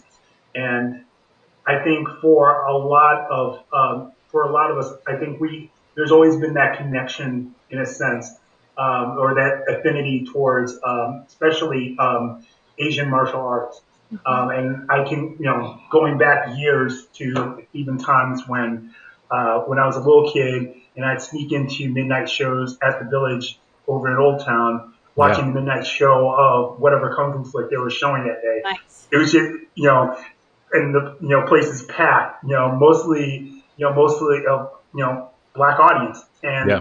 and it's strange, and I think it's something that maybe generated or started back in the 1970s with the explosion of martial arts with Bruce Lee, and the I guess kind of the intersection between those movies and also the blaxploitation flicks for and because they had in their essence kind of the same theme of you have this non-white protagonist who is bucking against the system and in a very cool way. And so I think there's a lot of crossover there. I mean, there's a lot of great appreciation for that. And then it's gone, and it's kind of you've seen it kind of continue. Yep. I mean, what's Wu-Tang Clan without the martial arts aspect to it? So yeah, I think that seeing that story now played out is in a sense kind of a feeling of you have a feeling of connectedness, not just to the fact that he was he was a samurai or what have you, but also just from a historical standpoint, because not to get too far into this, but being African American in America sometimes feels like you can sometimes, if you're not careful, have a sense like you have no history before you arrive to this this country, and being able to hear and see stories about individuals in other places doing amazing things. It's heartening. Yeah, absolutely. 100%. And thank you for raising that up, Sarah. It absolutely, we had talked about this a little bit, but prior to the show, but yeah, it's something with Yasuke existing and my own, personal journey, and later becoming involved in the Japanese Arts Foundation, that intersection, of a black individual existing in history, it just aligns itself so perfectly with my identity, and it helps cement, my experience as a black individual in this world.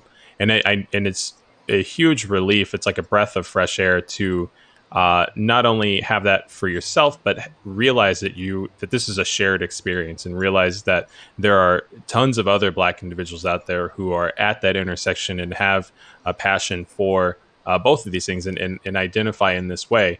Just to your point, Wu-Tang Clan, they sample the samurai movie Lone Wolf and Cub, if you've seen both of those. And so it's like an entire genre of hip hop music is stemmed off of that. And for those of you at home, there's a really, really great Netflix documentary concerning these exact topics, talking about hip hop and kung fu. And I highly encourage it. I wish I could grab the name offhand, but I'll have to look it up and toss it in chat. It's everything that you just said. It reaches deep down, and it's validating. So thanks for answering that. Yeah, and I just want to say, as like an outsider in, because I feel like my job here in the show most of the time is just to gush about people. Stephen is such an amazing community member here in Chicago at the Japanese Culture Center. And if anyone out there, when things become whatever they'll become, and you feel like you want to reach out to someone, he's such a wonderful person. The Iaido group here at the Japanese Culture Center, the Mugaidu Iaido group, they're just like, the reason I say they're some of my favorites is they're just such a community of people who support each other on and off the mats. And I just highly recommend connecting with them if this is something you're interested in. Yes. Oh, thank you for saying that. And if I can just add that, I really want a big thank you to Sarah, because she's been one of our biggest supporters, if not the biggest supporter of Mugaidu for years.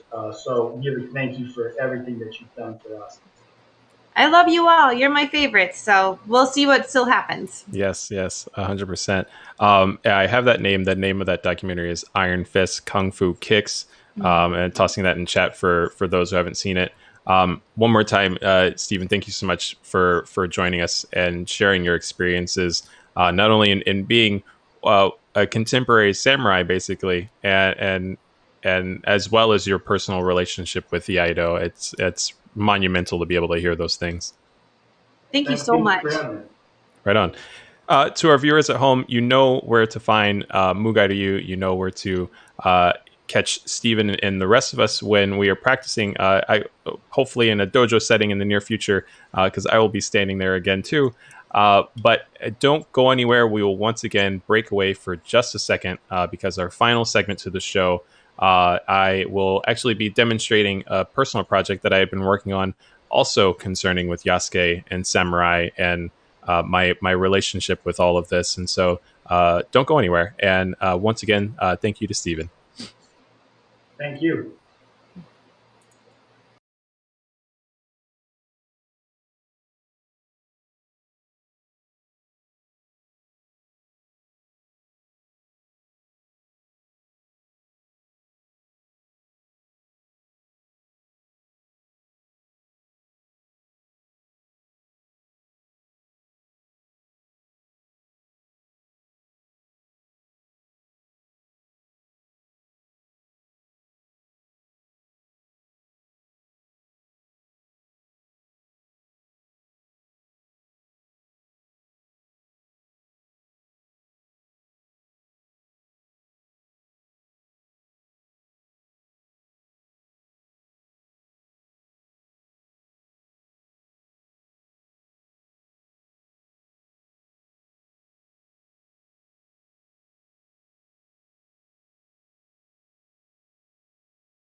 Alrighty.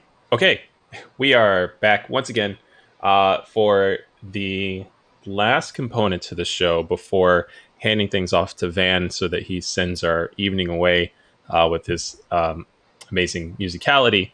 But a project that I had been working on that kind of led up. Well, let me back up.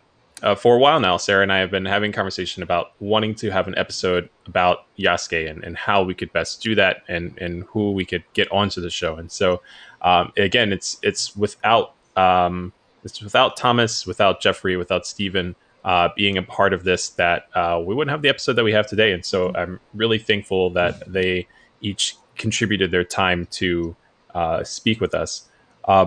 One of the other things that came along the way, I was very fortunate to be a part of an event called Play NYC, in which Play NYC highlighted game developers from Black backgrounds to create a project for their event. And this event just happened maybe 2 weeks ago, a week and a half ago or so, in which each of those developers, including myself, got to demonstrate the project that we were creating.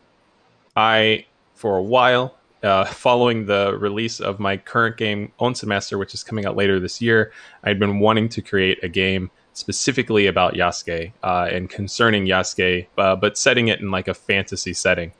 And so when this opportunity came along, I said, that is absolutely what's going to happen. And I got to work with a talented group of team members to put together this demo for Oni Fighter Yasuke, which is a 2D action game setting Yasuke in a sort of black and white cartoon, kind of inspired by Tezuka Osamu's not Akira, but Astro Boy and Dororo. So here we are, and I have a build up that is on my PC, and so what I'm going to do is I'm just going to play it live and show everyone where the project is now, and then can answer any questions about it. So let's see here. We're just going to start game. Okay, so to give a bit of a, let's see if our frame rate's looking okay. But to give a bit of a talk about the game, the whole point was to make it look as though, again, like an old anime cartoon. So those black and white shows all the way down to the frame rate and how the characters move. But the object of the game is you have 3 different attacks: a low, medium, and high attack. Is it this one? My high attack. But you use those abilities against your enemies who are also striking you with a low, medium, and high attack. And so it sort of becomes a situation of rock, paper, scissors against your samurai opponent. And we have a little bit of dialogue here. Yasuke, don't embarrass yourself in the prototype. Remember, these are the controls. Let's see. Then explaining what I just said. Watch yourself out there. Enemies are aggressive. Be patient and take your time. All right. Let's press on. Sarah, I would say if you have any questions for me, I'll do my best to answer them while we are here. Dazzled. Just being dazzled. Cool. Being dazzled. That's my job right now. So this was created in a short time period, and so some of the elements of the game that we envisioned for a much larger project, those things are still in the work, and so we hope to be able to add those in later on. Ooh, I'm gonna get knocked out. See. No, just like as you're watching Derek's gameplay, it's really, as someone who's been fortunate enough to be listening to Derek talk about making this game for some time now and actually seeing it take shape it's so amazing. I'm so proud of him. This is like, this is the shit. This is so cool. Cool. So yeah, I feel like I'm just overwhelmed with pride here. This is so cool, and I feel that it's so timely too, as we've been talking about. We're all aware that there's a movie coming out, but and we've known about that for a while too. And so Derek really has like a jump on kind of getting the story out there and allowing people to actually be in this world. And I think it's such a cool thing. Thank you. So this was put together by 4 of us total. So I did the character art and the game design. The programming was done by Ashlyn Sparrow, who's also a Chicago resident here, and then Chelsea Roberts did the environment art. Darrell Etienne did the music, which there's a single track. I don't know if the track is sharing itself because of the screen share settings, but there will be, following this segment, I can tell you about ways that you can keep up with this so that you too can have an opportunity of playing it. Oh, I'm going to get knocked out again. So, Derek, can I ask, like, so this is your prototype at this point, and where do you see this going, or like, what's like the bigger picture you have for it? Yeah. Oh wow. So, the whole point with the type of games that I want to create, the whole focus of Waking Oni, Waking Oni games as a whole, is to create narratives and experiences that explore the intersection of African American and Japanese culture, and I want to do that at a much fuller scale, and so that includes taking this project after own semester is said and done and seeking the appropriate funding for it. I really want to be able to develop the prototype even further. Wow, he has a lot of health. Oh my gosh. I really want to develop the prototype even further so that we can then pitch it to major publishers and actually be able to stimulate this as a full project. Some games out there that really inspired this would be, say, something like Hollow Knight. If some of our viewers are familiar with that game, I want to be able to take players on an experience that takes Yasuke into multiple locations, different enemies, and an expanding story. So, yeah, trying to make Waking Oni Games a full-fledged studio in summation.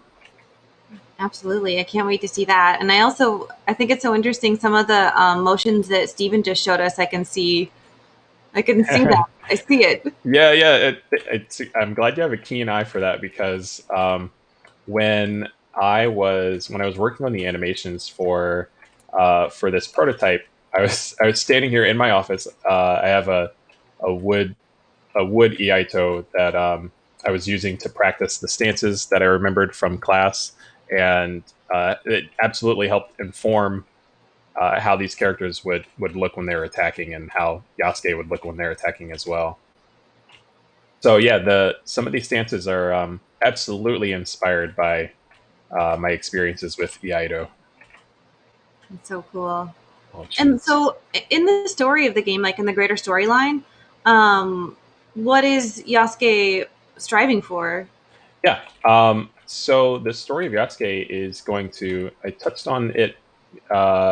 It being a much more of a fantasy narrative. Yasuke is going to be this game is going to be taking place after the events of Honnoji Temple, and so Oh, cool. Nobunaga will have already committed ritual suicide, and you are on your way out. You're like escaping Honnoji Temple, Okay. and so, but during the events of you trying to make your way out of the temple, Oni or malicious Japanese spirits, demons would be another way to call them, but Oni will soon start to pop up in the environment because an Oni warlord by the name of Shuten Doji has decided to seize the opportunity of taking over this warring states period of Japan for themselves as sort of like the humans are at their weakest moment, we should strike now. And so if you're familiar with other games, say Onimusha, for example, this will be kind of their period will be kind of turned topsy-turvy as a bunch of different Oni will start to make their appearance in the environments and attacking humans and characters alike. Ooh. That's so cool. And not to like spoil too much for everyone, but not the next show, which we can talk about later, but the show after that, we have them planned out pretty far ahead. We're so crammed with ideas, so don't worry, they're coming. But we'll be talking to Derek more about the other game that he's been working on in a different stage of development, and talking about Mushishi and talking about Onsen Master. Yes, definitely. Onsen Master is the current project that's in development. We're going to be releasing it later this year. Fingers crossed. We're like coming really, really close to the finish line on that one. But it is a bathhouse strategy game where it's deeply inspired by the Ghibli film Spirited Away.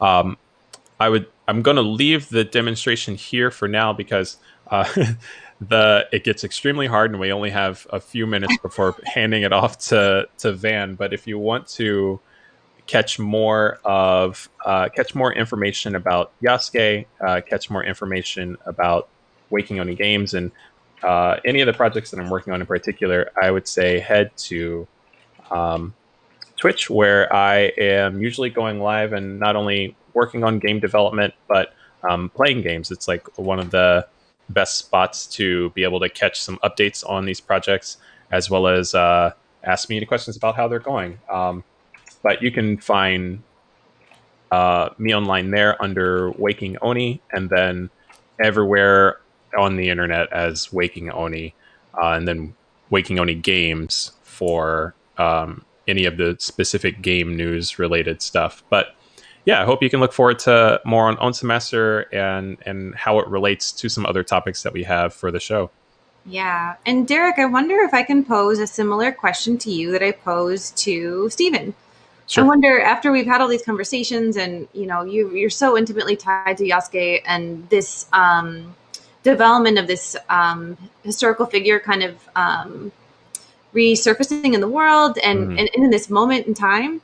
And I wonder if you have any thoughts you'd want to share about what this is for you and how you, what your thoughts and insights are on this moment that we're sharing with Yasuke. Yeah, I went from like host to interviewee in a real hot second. One of the things about Yasuke and then the work that I do, the work that I do personally with Waking Oni and all of my artwork leading up to that point, I very often say that it's about the exploration of, again, African American and Japanese culture, because my own experiences have been very much in alignment with that, and very much trying to explore, what that means is for me being an individual, growing up as a Black man in this world and liking and being so incredibly passionate about the things that I am. I'm not alone in that, and I stand by the fact that representation is incredibly important in all mediums, movie, film, books, TV. And if the last thing that I could do is create an experience where there's another kid like me growing up who has these same passions, these same feelings, that an experience like Onsen Master, an experience like Yasuke can help cement their identity and let them know that there are other people out there that look like them, that talk about the things that they do, and care about the things that they do. So that's the goal, is creating representation, educating and uplifting other individuals out there. Awesome. I feel like you're killing it. So I'm doing my best. I would absolutely say that were it not for my wife and my stepson, I don't know if I'd be moving at the same steam that I am currently, but they are absolutely my motivators for wanting to create these kinds of experiences and hopefully give this experience to other kids out there. So, yeah, totally. And I know I just want everyone to know that Derek's totally unprepared to answer these questions that I'm asking. But it's understanding you have so much great support from home and the people in your world and your community. But I also wonder if individuals out here want to support the things that you're doing, or anyone of our viewers want to support these projects or the kinds of things that you're working on. How could they do that? Honestly, the best thing to do is you following online. If that's on Twitter or Twitch, like I said, the URL being just Waking Oni, waking like waking up in the morning, and then Oni, ONI. Keeping up with those things are where I probably send the most signal for stuff that's going on, events, and ways that you can continue supporting these games. And I think that those will be the same spaces that I'll continue doing that. So Yeah, just follow me online, and if you have any other, I would say, any questions about getting involved in game development, where to find education for game development and those types of things, please don't hesitate to email me, to send me a DM on Twitter or anything like that. I think it's of the utmost importance to be able to provide accessibility to those types of resources. And if you don't know where to start, asking somebody is a really great way to begin that. Totally. And I'd like to echo that. I'm sure anyone that's been on our show, if you have those kinds of questions for any background, any art, any skill, anything, anyone here would be so jazzed to talk to you. So we hope that you use our show as a resource for all the things you might be interested in and learning more. Definitely, definitely. With that said, we are like in we're in our last hour. This is our final hour now. Mhm. We are usually the way we like to end things for Tokyo House Party is by sending our viewers off on a musical experience with some city pop brought to you by Sentimental Tokyo, also known as Van Pogham, who is a city pop DJ here in Chicago. They should be going live right about now. And What? We can't go yet. There's one more thing. What's that? There's one more thing still. Oh, please, yeah. Yeah, we just have to note too that I kind of mentioned in the beginning, but the next show is going to be about Japanese pro wrestling, and it's going to be like every show we've had, completely out of control and awesome. Yes. We will have everything from experts and collectors and wrestlers themselves on the show that night. So I think Derek and I, and watching this one come together and unfold, we've been just floored too. So you can just be floored with us that day.